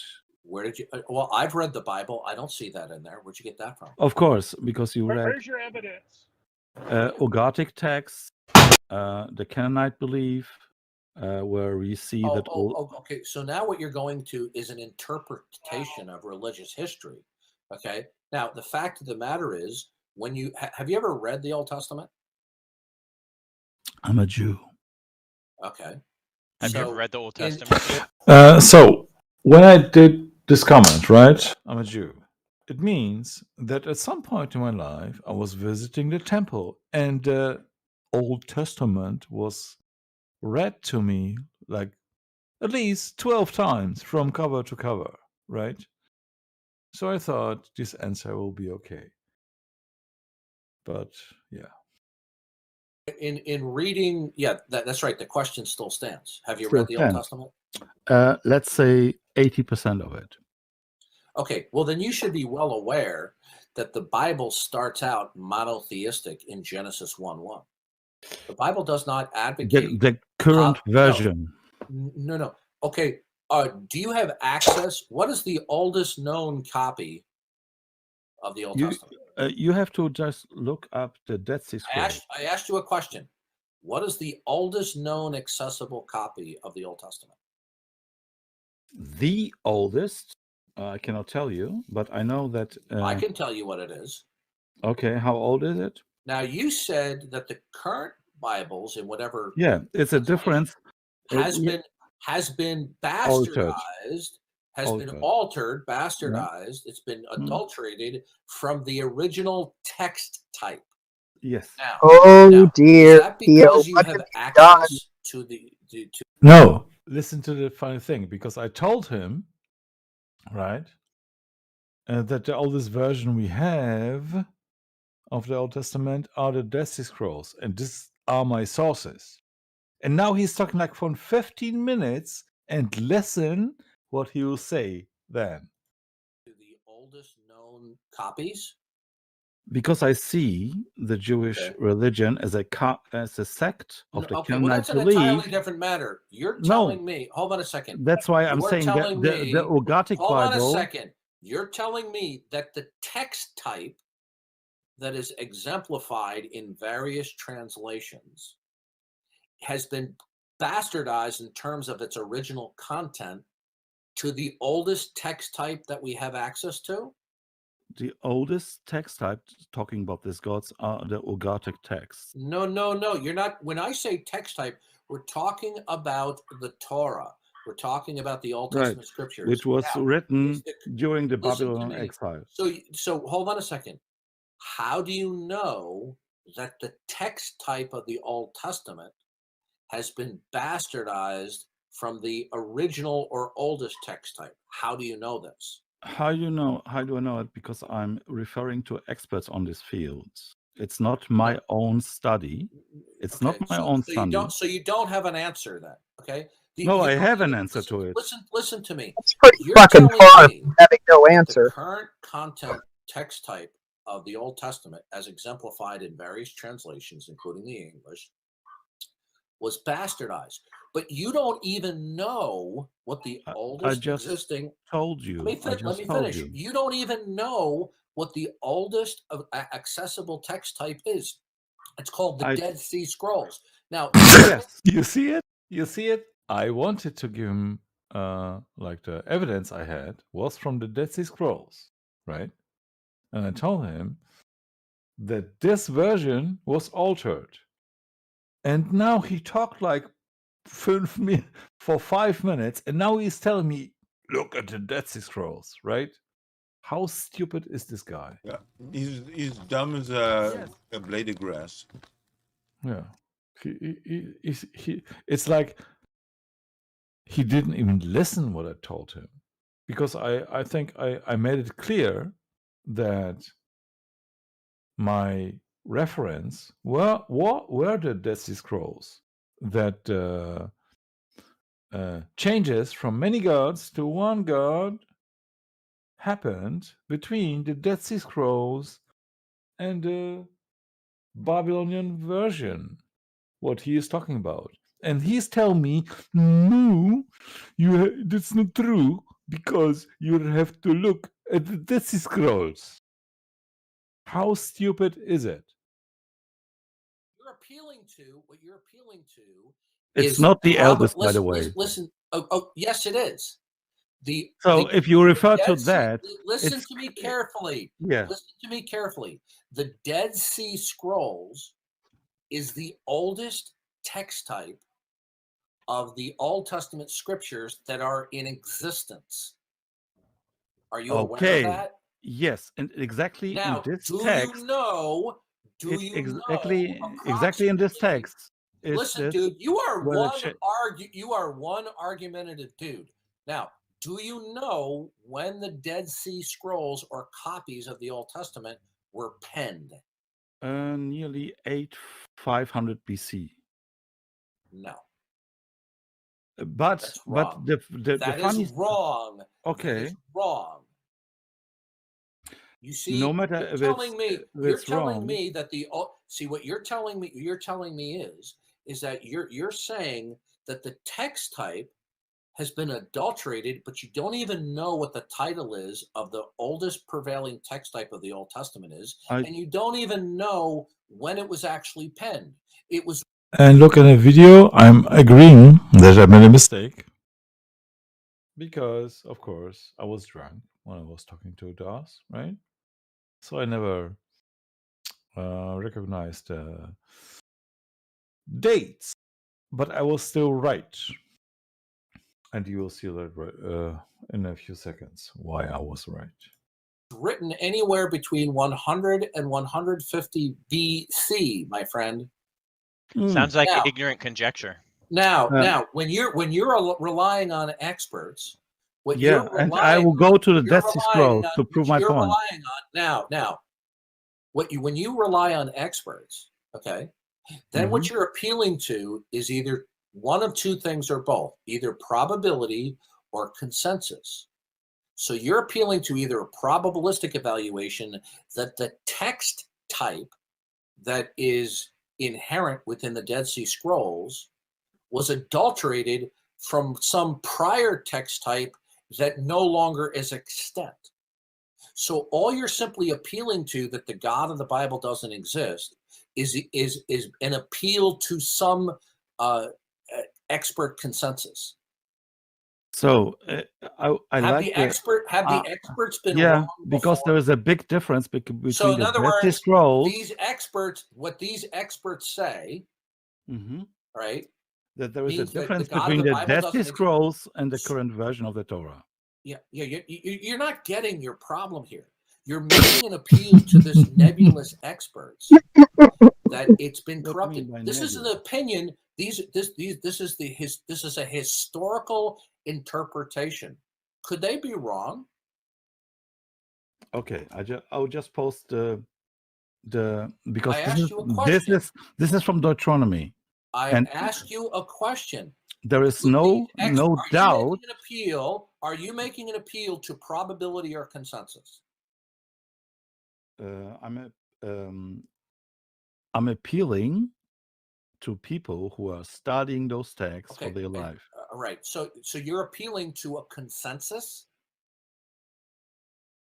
Yeah, I didn't want to go with this consensus because I know what he was doing, but yeah, never mind. That's exactly what you do too. So the point is, but if you look up, that's is, debatable. no. But here's I have to stop it once again to explain it once again. So on the left side we have the Dead Sea Scrolls text, right? And it says, when the Most High Elion allotted peoples from the for inheritance, when he divided the Aprimanti, he fixed the boundary for peoples according to the number of the divine sons. For Yahweh's portion is his people, Jacob, blah, blah, blah. The most important thing on the left side is that Yahweh is the son of Elion. Yahweh is the God of the Jews, their creator God. Right? How can he be the creator God if he is the son of another God? And when I say creator God, the creator of everything, because Yahweh is the God of Tarsdoking also, right? He's the one person of the Trinity. And on the right side, in the current Torah, you'll suddenly see blah, blah, blah. He was sharing it to the number of the sons of Israel. And the Lord's portion and his people Jacob, blah, blah, blah. No mentioning Yahweh anymore in this. Because on the right side, Yahweh was suddenly the God who's doing it. On the left side, Dead Sea Scrolls, it was Elion, and Yahweh was the son of it. And Little Dust Talking is referring to the Dead Sea Scrolls, which are saying that he is stupid and doesn't know anything about it. Okay. Here's the problem. So, in other words, these group of so-called experts, yes, your view is that they cannot be wrong. So, what you're telling me is their interpretation could not be falsified. I put the evidence in the chat. Could their interpretation be wrong? Could your interpretation be wrong? Okay, please answer the. Listen, stop jerking me around. No. Listen to me. Okay, I'm, you wanted I'm the about answer? to mute you. No. Okay. You wanted the answer? So these experts are infallible? These experts know what they're doing, and the text says it. No, but you see, notice. I want all the Christians in the room to notice the pattern of behavior. Every time I ask him a question, with rare exceptions, he gives me an answer to something I didn't ask. Oh, do I? And if there are still people in our chat, do I give him an answer to something he didn't ask? Yeah. I don't think so. I think Dawkins is just full of himself. That's all. Yeah. I always said yes or no, clearly. I didn't try to extend something else. I always, because I know he'll be more pissed off when I try to say, but listen, this is my argument. I'm not doing that. I'm always saying yes or no, or you are false. And in fact, this is why I'm still 22 minutes into the conversation with him. Right? So he proves me right that I'm always answering his questions. Because if I wouldn't do that, he would already kick me. So what you're saying is the God of the Bible does not exist because some experts tell you in their Are you an expert? their interpretation. Okay, Are you an expert? That's not the issue. What you're telling me is the God of Christianity cannot and does not exist because there's some experts that say the text type was corrupted. Now, I'm just not sure how even Wait, if let me answer. Because this is exactly what the Dead Sea Scrolls are saying that Yahweh was not the creator God. And this is the difference to the version of the Torah, what you're reading now. And I posted the verse in the chat. Dead Sea, what you don't understand is that the Dead Sea Scrolls actually are almost identical to the Masoretic. Almost. I agree. Now, okay, so this is a moot point. The bottom line here is simply this. What you're saying is this. These experts, you're saying that the God of the Bible doesn't exist. Why don't you read the verse? Okay, why do you keep on interrupting me? I'm sorry. You see, this is how silly you are. You're saying the God of Christianity cannot and does not exist because some unnamed experts that you appeal to say that the text type that we have in the Bible was corrupted from the original, but do they have No. access? Listen to me carefully. Listen carefully. Yeah. You're Do putting these words in my mouth. experts, please, and you keep on over talking me. Now, do these experts have access to any of the autographs or original text types? They have the access to the Dead Sea Scrolls, and this is what the No, Dead no, Sea stop, Scrolls are stop. telling You you. told me, no, you told me. You that didn't all accept. this- You didn't Listen, accept. dude, you know what? My patience is about to run out. I'm sorry about that. You You're not out of patient enough. Okay. No, because you don't know how to stay focused. Okay. The point is simply this: is that if you say the God of the Bible doesn't exist, then you're in an open system. Okay, because if the God of the Bible exists, that would be a closed system, because everything would be operating according to his redemptive plan of history. But since you say that the God of the Bible does not exist, that means that metaphysically you're in an open system. Do you understand that? This is what I wanted to ask: is even if what he's saying is true, from his worldview, how does that falsify anything, let alone the Christian God? Now here's what I'm trying to explain to you is this: you reject the existence of the Christian God for whatever reason. That means you reject that you're in a closed system. Okay, do you understand that part? I don't even understand your reasoning. Okay, in the Christian worldview, the God of the Bible creates this world, and it operates and runs according to his redemptive plan of history. Okay, so that some things can happen and some things cannot happen because of his providence and sovereignty and his plan. So that would be a closed system. Do you understand that? Yes. Okay, now, since you reject that closed system, that means that your frame of reference metaphysically is an open system, right? No, because I told Okay, you then I don't exclude a God to be there. Listen to me carefully. You don't have to exclude a God. All you have to do is not identify such a God, and you're in an open system. So you're an atheist.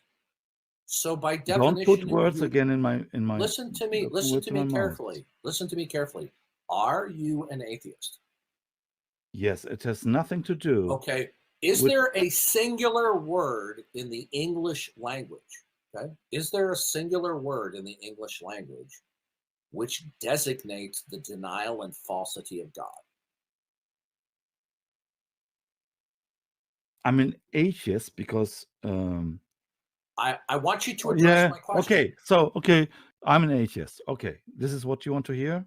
I want an answer to my question. In the English language, is there a singular word that designates the denial and falsity of God? I have to be true. I don't know again what designates means. I have to look it up. Wait Is there a singular word which pinpoints the denial of God? Asking a trick question. That chooses a singular word which represents the denial of God. Is there a singular word in the English language which means the existence of God? Then I would say no. There's no English word. You are right. Yeah, because atheist is the word what Christian was called in the beginning. See, this is the fallacy that you and all your other atheists fall into. If you look at encyclopedias, dictionaries, and philosophical dictionaries, encyclopedias, they are uniform that atheism is the denial of the existence of God. Isn't it true? Let me finish because I've actually studied this in the English. Okay, saying that it is a lack of belief is an ambiguity, and it doesn't tell us anything about the person's mental state. Now, the fact of the matter is, there is only one word in the English language which denotes or designates the denial of God, and that word is atheist, atheism. Wrong. If you are going to tell me that atheism is not the denial of God, but is merely that you're unconvinced or you lack belief, then what do you call somebody in the English language who denies the existence of God? Well, the answer is there's only one word. It's atheist. You're answering your own questions. That's You know really why fine. I'm answering my own question? Is because Yeah. when I ask you questions, you evade it. I'm not evading it. Now, First of all, okay, I'm atheists. going to ask you a simple Christians question. were called atheists. Isn't it true or not? That is a misdirection. That has nothing But to they do. were called. What they Listen were to called me. like That is that. that's irrelevant. What we're talking about is the English word atheism. We're not talking about what the Christians History, 2,000 right. years ago were called. Now, listen very carefully. I'm going to ask you a simple question.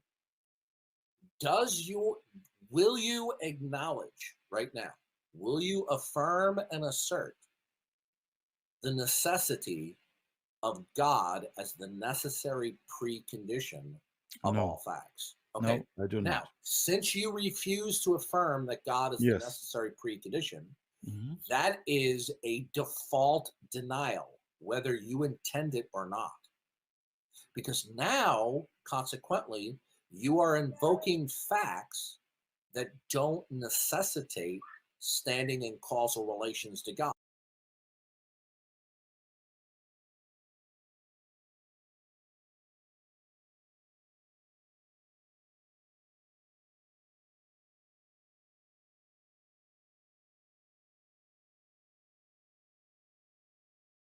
What happened?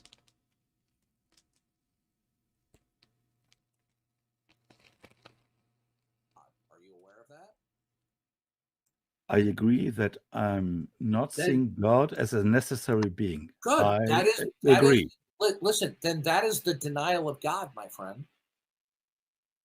Not a denial. No, Again, yes, okay, you're not even understanding. Yes, it listen carefully.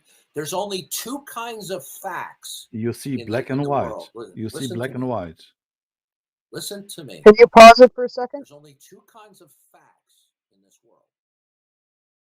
I just want to let everybody know that I'm taking a huge sip of coffee every time Darth says, listen to me carefully, or dude, you're not understanding, or whenever his tone gets a little bit condescending and I have to say, I am flying on fucking caffeine right now. I have obviously drank way too much coffee and I need to play this fucking coffee drinking game. Blame it on Darth. It's all your fault. Fart. Blah. Darth is a fart.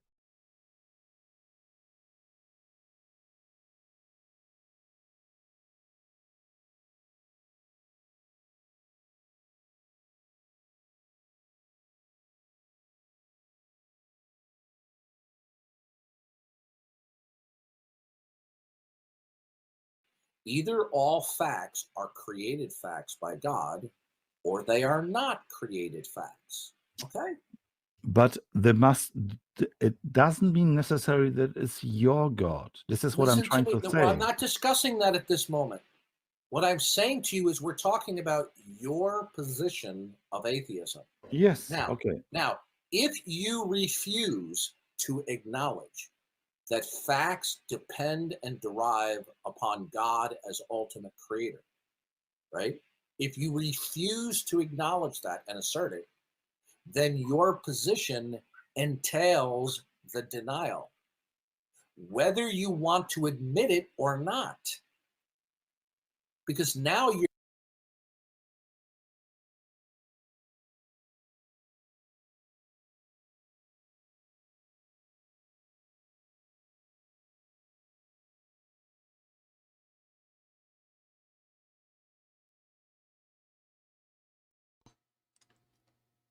your facts simply exist or are invoked as actual without reference to God. Now, when you invoke facts, are they without reference to the necessity of God? Yes. Okay, if you invoke facts by choice, that they What are do you mean by actual, choice? and that's right, you're choosing not to reference God. You're choosing to reference God too. That's right, I am. Okay. Now, what I'm trying to explain to you is that in spite of the fact that you do not want to admit that you are outright denying God, when I you do. choose, I when agreed. Okay, so you agree now that you're denying the existence of God? I told you I have a possibility because I don't know, but because I'm not omniscient. Because I'm not omniscient. You're not understanding something. No, okay?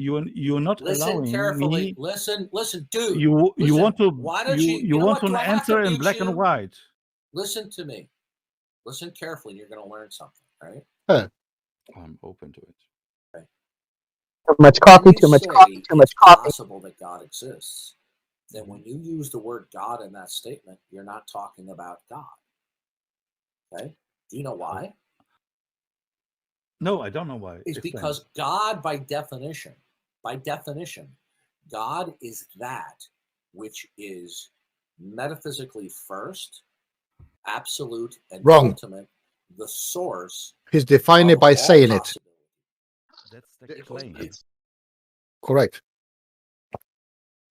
Yeah, I'm sorry. I because I have to deal with these things at the same time. I didn't realize myself that I was muted. I made a comment in between, but thank you for the comment. No, I'm not muted. And yeah, let's move on. You could not demonstrate it. Listen to me. I'm giving you a definition. That's the concept of God that's under discussion. Listen, what we're talking about is a definition here. I didn't demand that you accept that the definition was actual. What I'm trying to explain to you is that when we talk about God with a capital G, all right, that concept definition. Concept. That's a magic word. That God is a necessary concept. That's a fucking magic. That's a killer word. Concept. Yes, he's right about one thing. Gods are conceptual. That's it. That's his coup de grace. Concept. Yeah. Are you saying that he just shot himself in the back of the head? No, he shot his fucking. He blew away. He put a bomb on himself.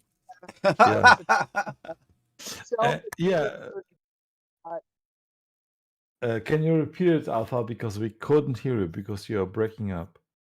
Oh, I said he stuck a shotgun in his mouth and pulled the trigger. He just blew the whole back of his argument out all over the wall.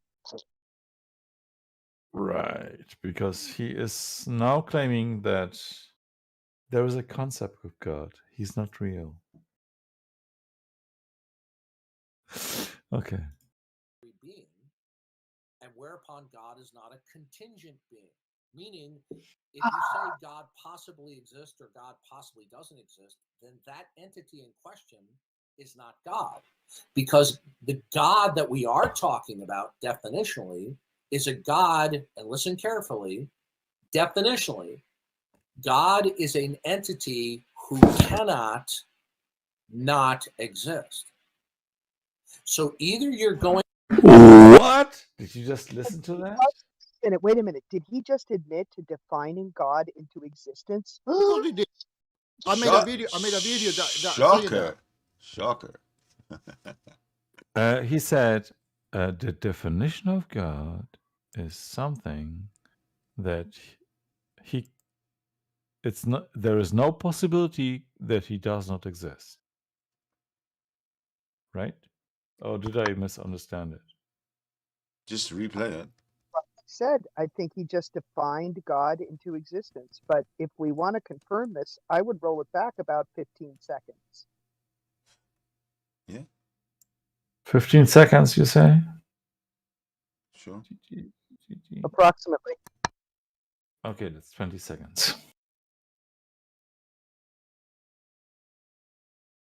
That entity in question is not God. Because the God that we are talking about definitionally is a God, and listen carefully, definitionally, God is an entity who cannot not exist. Over there. So either you're...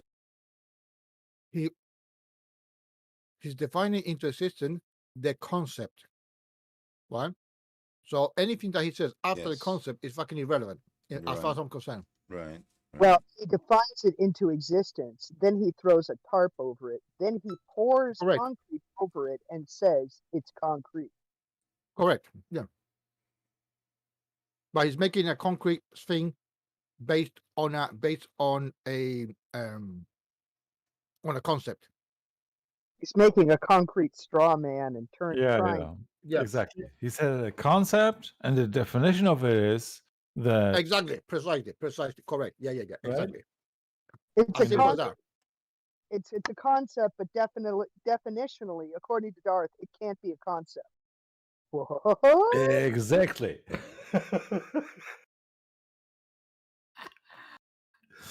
Yeah.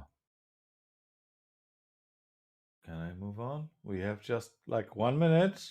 Unless he invokes special pleading saying that his concept is different than our concept, and then fucking it goes another kind of worm. Okay. Can I ask you before, because I know this conversation will go for another 3.5 minutes.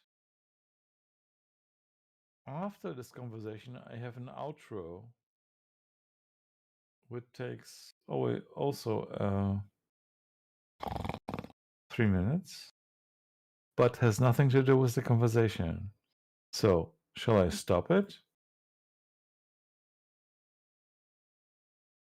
In 3.5 minutes, or you want to play the moment when he just completely loses his shit and closes it down? Because that's traditionally the time where you end. No, of course. I'll be kicked at the end, of course. Right. As Well, I remember. But after that, there is another thing. No, I think I will pause it there. Okay. So everybody else who want to just watch on my channel the video Pio versus Darth Stalking, and then he will be able to see the outro. Okay. We're going to affirm that God, when we affirm that God is, what that means is we are affirming that all of the facts that we are acquainted with stand in causal relations to God. When you don't affirm that all the facts that you're acquainted with do not necessitate referencing God, that consequently is a denial of God. If I say to you, all of the facts that I am acquainted with necessitate referencing God. If I say that, I am affirming the existence of God, correct? So? No, it's not correct. You're not understanding. Yeah. So make a comment first, Alpha. That's all I wanted to say. I'm affirming the existence of God. That's so fucking what? Right. Affirming the existence of God. So fucking what? What? He should have said, "I'm affirming the concept of his existence." In other words, I'm imagining my idea that he exists. Fine. Knock yourself out. He can't say that, Oscar. You just literally paraphrased it in an intellectually honest way. Correct. I know. That was intentional. Who do you think you're dealing with? Let's continue. And in fact, I have to help my wife some stuff. So I'll play the last 3 minutes, and then Sidney, are you here? Yeah. So at some point I'll be banned, and then the outro starts. You have to close it before you can play it, of course.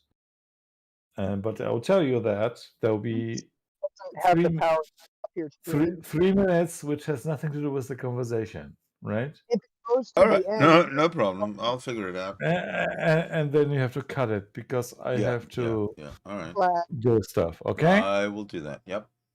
Okay. So I'll play it now. No, you're affirming. Listen, you're not, dude. You're not understanding. Okay, I'm going to explain to you what you're not understanding.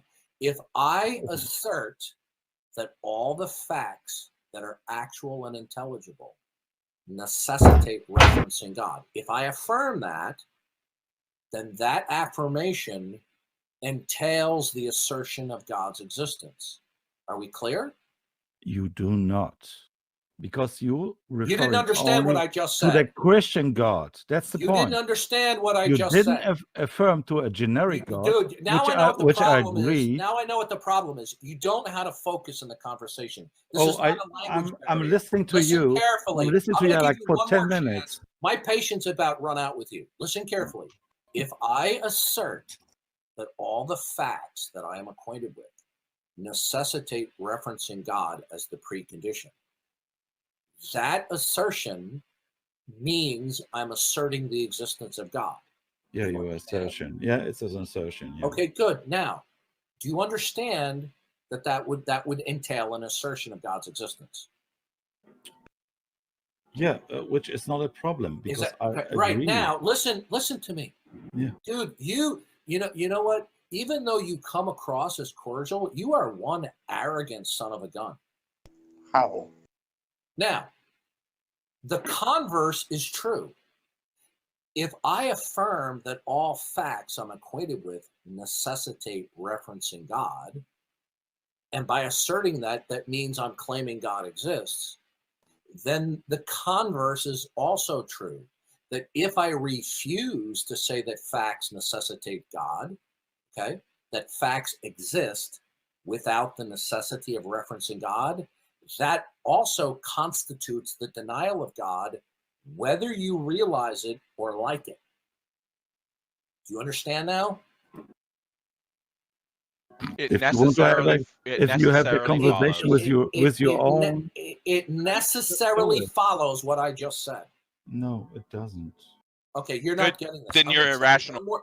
I'm gonna explain it one more time because I don't think it's in the language barrier here. If I affirm, listen to me carefully. Listen. Okay, you know what, dude? You're on thin ice. I wouldn't push it.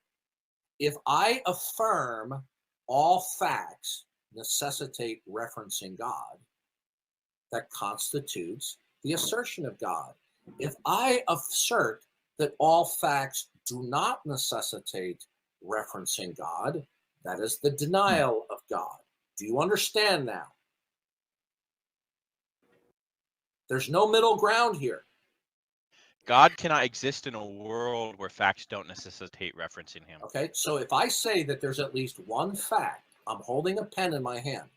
If I say this pen does not necessitate referencing God as the precondition, that statement constitutes the denial of God. Do you understand? Garth is actually holding up a pen and waving it in front of his microphone right now. Question. Oh, do you want an answer, right? I'm denying. I'm in denying of your gods, and I'm not. Okay, you're done. You're out of here. Bye bye. Get out of here. Yeah. Thank you. Okay. Yeah. See, this is not a language.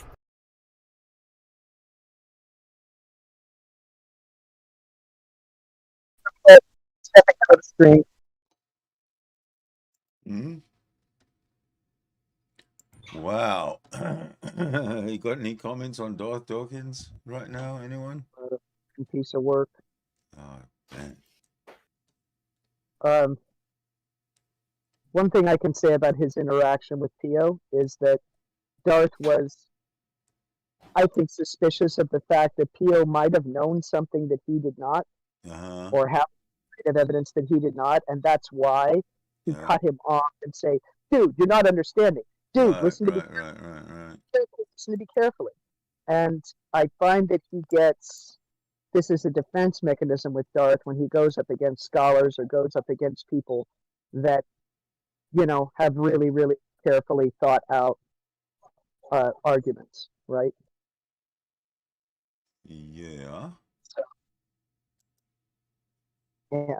I literally was taking a sip of coffee every time he said, "You're not understanding," or "Listen to me carefully," or. But he presupposes God into every single one of his questions. Yes. Have you noticed that? And he defined him into existence in that video. He admitted God was conceptual. Yeah. And then at the very end, his stupid minion basically gave a double negative argument that would work really well for atheism, which of course it's always amusing when Christians fuck up and do that. You know, so. Yeah. So let's see what we got going in the chat. We do have a chat going, which is nice. And we actually have some people joining Hedrits here. But Otangelo's not here. Otangelo, we are still waiting to get to our main event. Exactly. Our main event is the Shroud of Turin.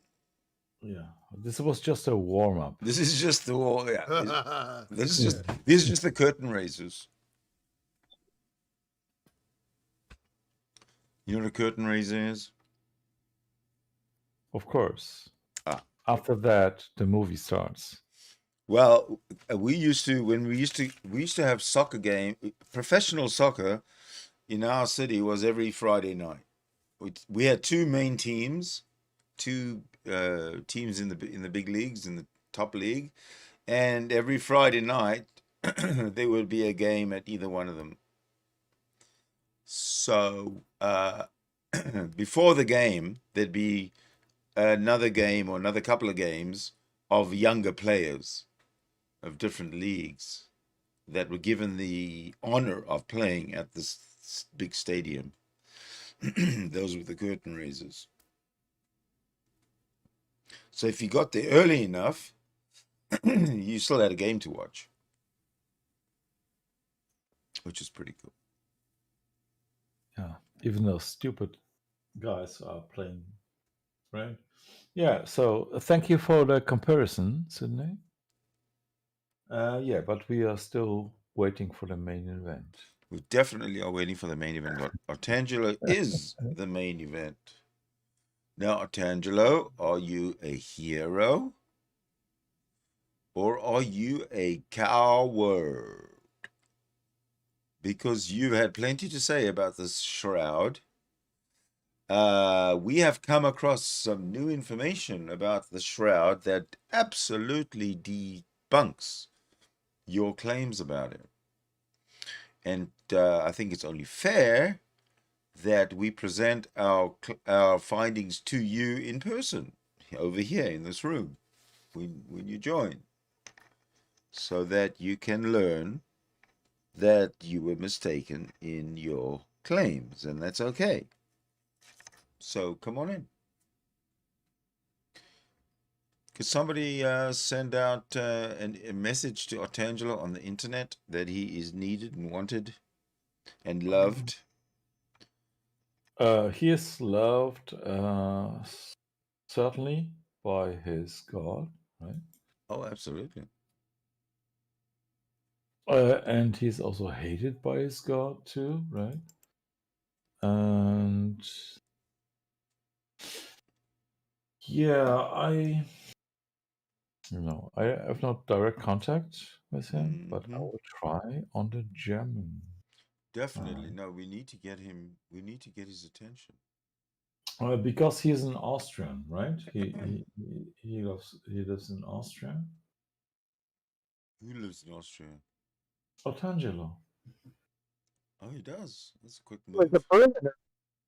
He is speaking fluently German. Oh, not German. Austrian language. He lives in Switzerland, Swiss German, in German Switzerland. Whatever. He is speaking German. Yes, because he grew up in German-speaking Switzerland with Italian parents. So his Italian parents gives him fluent Italian. Living in Switzerland gives him fluent German. And then he had to go to Brazil to learn Portuguese. That's pretty smart. I think that's pretty commendable, admirable. And then he realized the Shroud of Turin is showing a white guy, which is not possible. Oh, whoop, Chandler, we're finding some holes in your we're finding some holes in your argumentation narrative. Yeah. Oh well, what can we do? Come here. spricht mit uns. Otangelo spricht mit uns. I tried. Now say it My- in Italian. Yeah. Yeah. Say it in Italian. I can say it in Norwegian. I can say it in Norwegian, but you'll have to teach me first. Yeah. And I can. Snakk med oss. Knock me oss. Snakk med oss. Snacky me oss, Otangelo.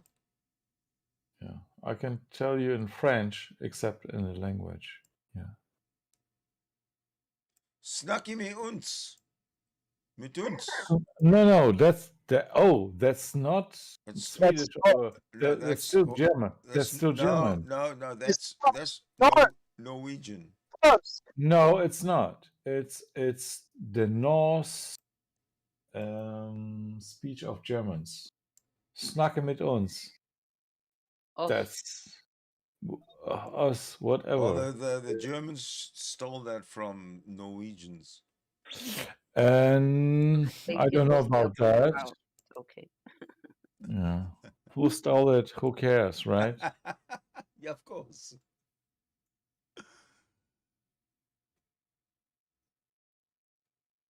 I know a little German. His name is Hans, and he's a dwarf.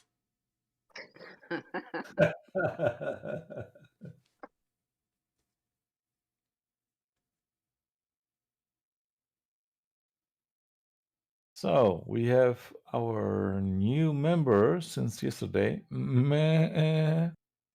Good to you. And yeah, Bill joined us. He's Bill's muted. here. Holy suck! He just snuck in. Oh, he must be here to shave his beard. Yeah. He can't hear us talk shit about him, so he's Oh, got he can hear us on the YouTube. So, Bill, are you here to shave your beard?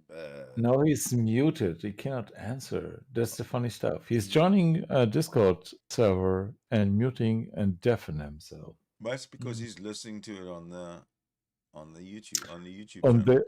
On the YouTube channel. Oh yes. So Bill, come on, shave.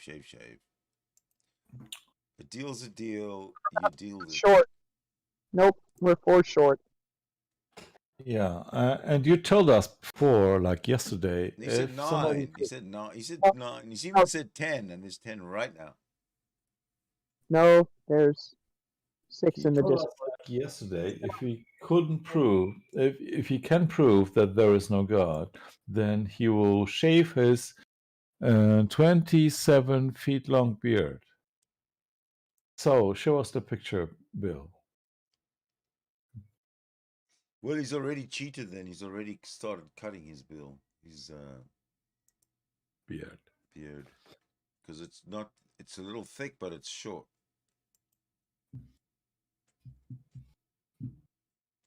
So he's done it already. You can see the photo. He's already done it. Oh, he's going to set up the back room. Excellent. It's going to happen. We're going to have a shave. Tell your friends that Bill Pazdu is going to shave his beard because Sidney Winston channel got 10 concurrent viewers. Woo. Bill Pazdu is going to shave his beard because Sidney Winston channel got 10.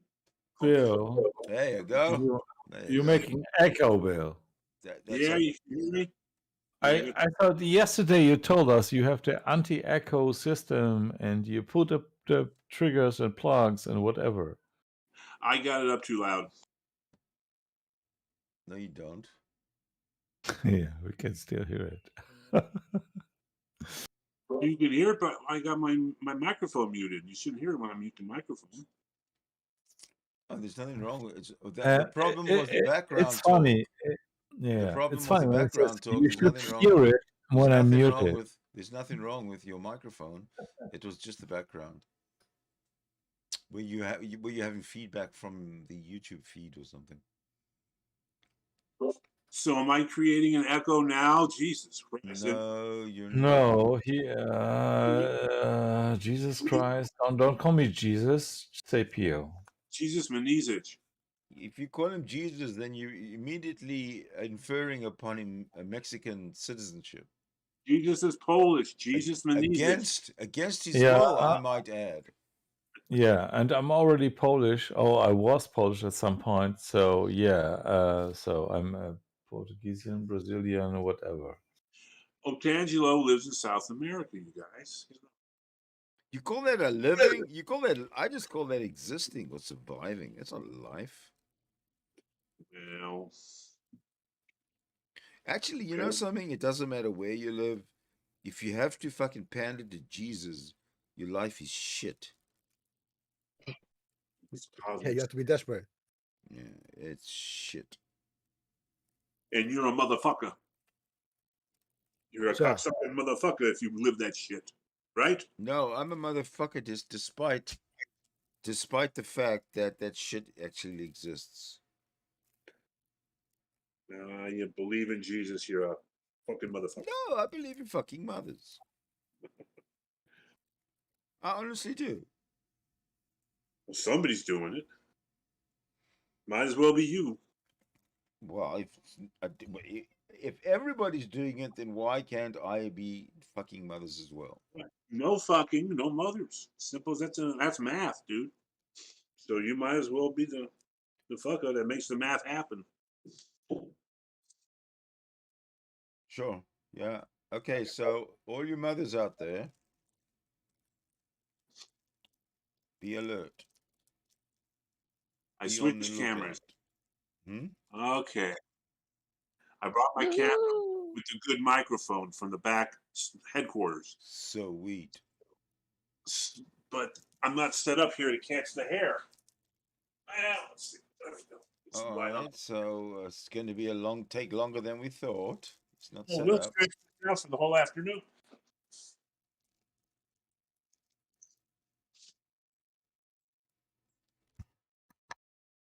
So how's that work?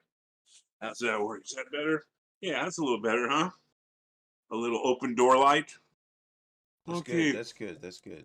I'm going to do it one hair at a time, so this could be a nice long session. Yeah, pull out the tweezers. Okay, for those of you who are sitting in wonderment and have question marks hanging over their head as to what the fuck is going on.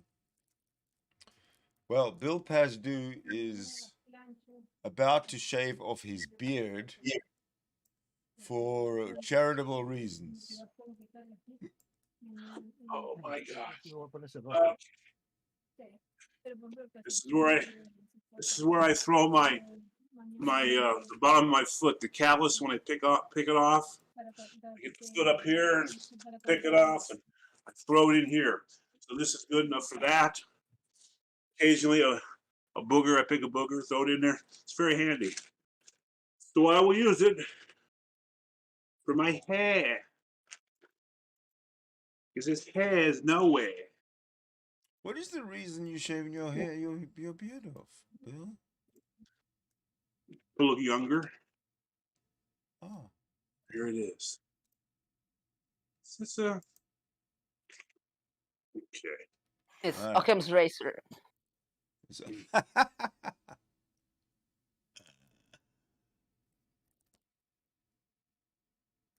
He's using his Occam's razor to prove that his beard does not exist. Oh my God. I'm gonna wind up having a. There you go. That's the way to do it. From bottom to top.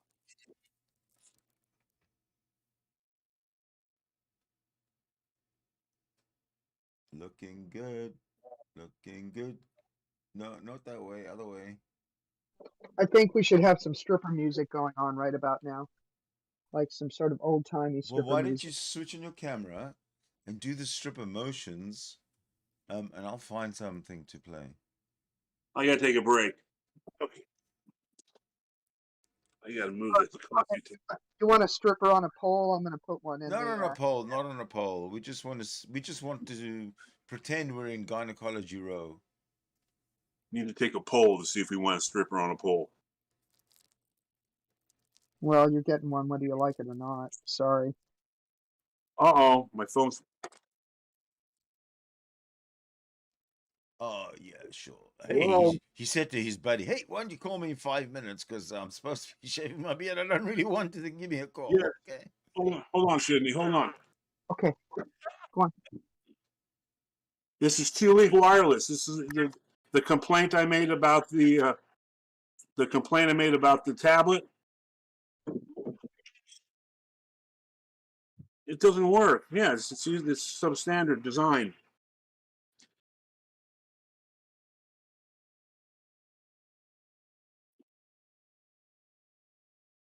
May 8th, 1957.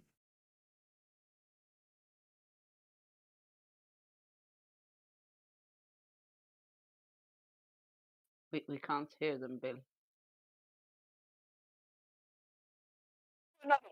We can't hear him. Okay, I'll try that. I'll be glad to try that. Send me another one. See if it'll work up to the standard, a minimum standard of usability. Okay.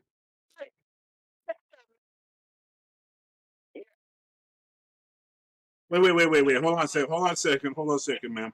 Hold on a second. We can't hear a thing she says.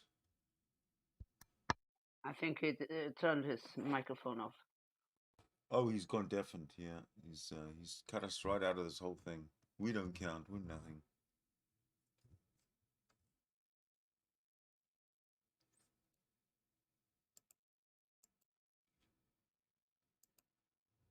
I call this multitasking. Well, I think we should just go back to the regular chat.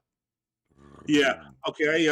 She was confirming my address. She's going to send me another tablet, a fresh one that she said will work. You remember I explained the Q-Link tablet ripoff the other day? So there they did. I think we just witnessed Moses on the mountain getting new tablets from God. Yes. It broke the first tablet to have to need the new one. Okay. So were you able to hear her? Because I was just holding my phone up to the mic. Not a word, nothing. Oh, okay. Sorry. Let's get back to the real important shit. Carry on, folks. I'll just do this while you do your world changing.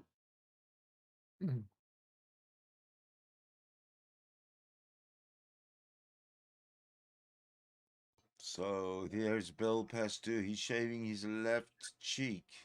He's moving at quite a remarkable pace, I might add there, Oscar. I've never seen a man move this fast shaving a face. He's obviously been at it a very long time, and I'm getting a phone call right now myself. So give me a sec. Maybe they're going to give you a free computer. Maybe God is hearing your plea over the interweb and is sending you a new computer.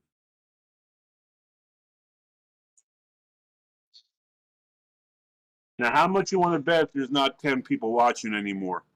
I'm going to go check. If they're not watching, then I'm going to have to postpone this until they start 10 people watching again. Then I can shave the rest of it off. And that could be a couple days. There's 7 on my YouTube. Yeah, let me see. Yeah, but does the panel count? It says 9 watching.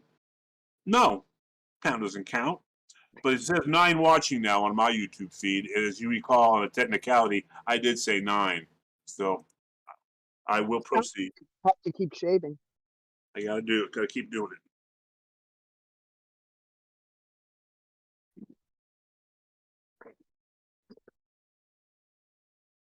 But this is like a $12, unit. Really good.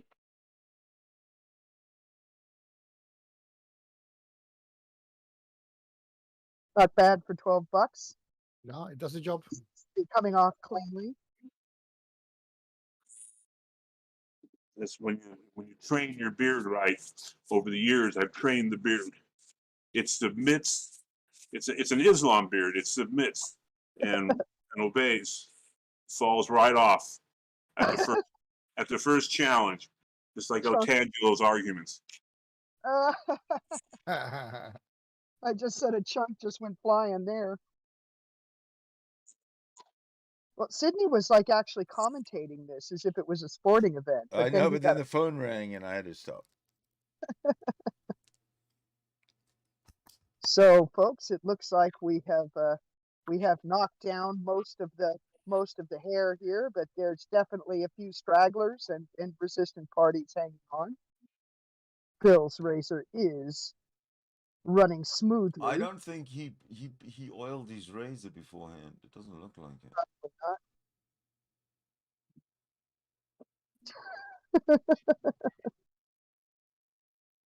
Folks, I think we've been given some counter commentary against our shaver here. I would suggest that once you've shaved your face to your satisfaction, that you wash it, and then when it's dry, you apply some rubbing alcohol Rubbing alcohol, thank you. to sanitize it and make sure that no ingrown hairs. Actually, you should actually do a scrub, but you probably won't. $1 million. So, yeah. So there it is. Now, the next thing, I'll do the fine work. I got some razors, and I'll put some foam on there, can of foam and goo, and put it on there. Well, I want to say I'm actually quite amazed that you did that. I did not expect that. You want to watch me clean my unit? No. But I think not. I'm speaking for me only, but I think not. Well, I'll put a few drops. Once it's clean, I'll put a few drops in. Well, is that the shaving oil that you put onto your? It's the magic oil you put on your unit. All right. I take my personal attack back. Okay. And I will use on my face. I use Nivea aftershave balm. Nivea for men. That's wrong. All you do is make sure that after you shave and you wash, you wash it with a scrub in circular motions. Okay, so you make sure that everything's clean and unclogged. Yeah. And then when you've washed and dried yourself, you put a little bit of rubbing oil into your palms of your hands, and you slap it on your face like it was aftershave cream or something like that, and you'll be clean, and you won't get any ingrown hairs, and you won't get any rashes. That's the way to do it. Well, I don't anyway.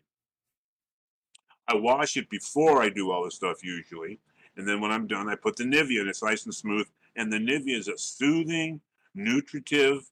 It just does right by your skin. Oh, if you say so. Yeah. It's the one product. Nivea aftershave for men, sensitive skin formula. Then when you have sensitive skin, anybody talks about your skin, it gets insulted. So, okay, then. Insulted, sensitive. Okay. Well, that was something new on the internet, huh? Yeah, well, it's got to go viral. Maybe my face will go viral now. Maybe I'll make a short out of it. Maybe somebody else will. Well, it shows. Well, I certainly have a whole different online persona now. You think? You think anyone notices? Really? Now I'm a person you can trust in my presuppositions. Just trust me. Have faith in what I tell you. We are the saviors of the theists. Atheists are saviors of the theists. How do we save the theists? We free them from the delusion of their superstitious thinking. Interesting. We get them to say, "Oh, I get it. I'm here right now, and this is what it is. I'm right here in reality." Yeah. And then what do? I mean, it's kind of origin's kind of fucking irrelevant anyway. You got to go back to this God thing. I don't see why things are the way they are. So just deal with what's in front of you, right? Right? I see where you're coming from. I think the definition of neurotic is when you have responses to stimuli that don't occur. people have responses, emotional responses to stimuli that aren't occurring. So the whole thing about God, if God's not occurring, you can't really confirm that he is actually occurring. So you're potentially just hugely neurotic, believing in such a thing. And neurotic's not a good thing. It's not a good thing. Would you classify someone like Darth Dawkins as neurotic? Yeah, sure. Absolutely, yeah. Yeah. He's highly skilled. He has managed to combine skill with neuroses. He's very skillfully neurotic. Well, genius is just a mentally ill person with an audience, after all. Never forget that fact. Yeah. And it also breaks down upon further observation, further deconstruction. You know, I love when he says, he comes out with something, ultimate fundamental. This is not a controversial thing. And, you know, and the words he combined together are fighting each other. And he says, this is not a controversial thing, when it's been controversial since square one. So, you know, he's. I just love how he keeps tweaking his language. That keeps him from just becoming completely repetitive and boring. Because if he didn't keep tweaking his language, we'd just be able to recite his favorite catchphrases word for word. Yeah. And I think just drive him insane. So that's why he keeps tweaking his definition of God, is because it was God is that which is ultimate, unconditionally non-dependent, and instantiates all that is possible and impossible. That's like Darth's definition, like 4 or 5 years. He rarely uses that one anymore, right? And that amuses me. I love words and stuff. So that's one of the reasons I enjoy Darth so much, is the way he comes up with these words to serve his purpose, which they're just fabrications. It's kind of like that scene in Blazing Saddles. You got Harvey Korman. He's in the bathtub with his rubber duck, and Slim Pickens is standing next to him.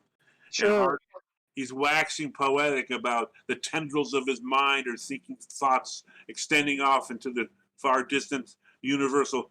And Slim Pickens says to him, "Sir, you use your tongue prettier than a $20 hooer."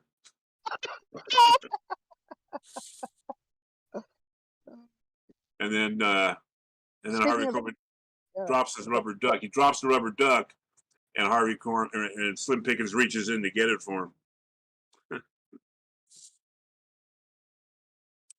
Great scenes and great educational scenes in cinema history. I wanted to tell you guys that it looks like Tom Rabbit's going to do another Darth premiere at 1 o'clock today. So, like in 45 minutes, sort of thing. Yeah, I just put the link in the lobby chat. So if we want to watch that, that's an option. Just well, I'll tell you what. I'll tell you what. We've been going for close to 3 hours, or coming up to 2.75 hours. So I think that we're going to put this one to bed. I think the highlight should have been Otangelo and the Shroud of Turin, but we actually trumped that highlight with a shaving of Bill Pasdu, for which we highly thank you, Bill Pasdu. You're welcome. Anything. Thank you for sacrificing your beard for science. Anything in the name of truth. You are a true credit to your species. And with that, saving the sacrificial lamb. With that, I have to report that today no Otangelo was sighted, but we will be back tomorrow for another attempt at an Otangelo sighting, and even perhaps a visit from Otangelo. Come home, Otangelo. Come home to us. Come and we will save you.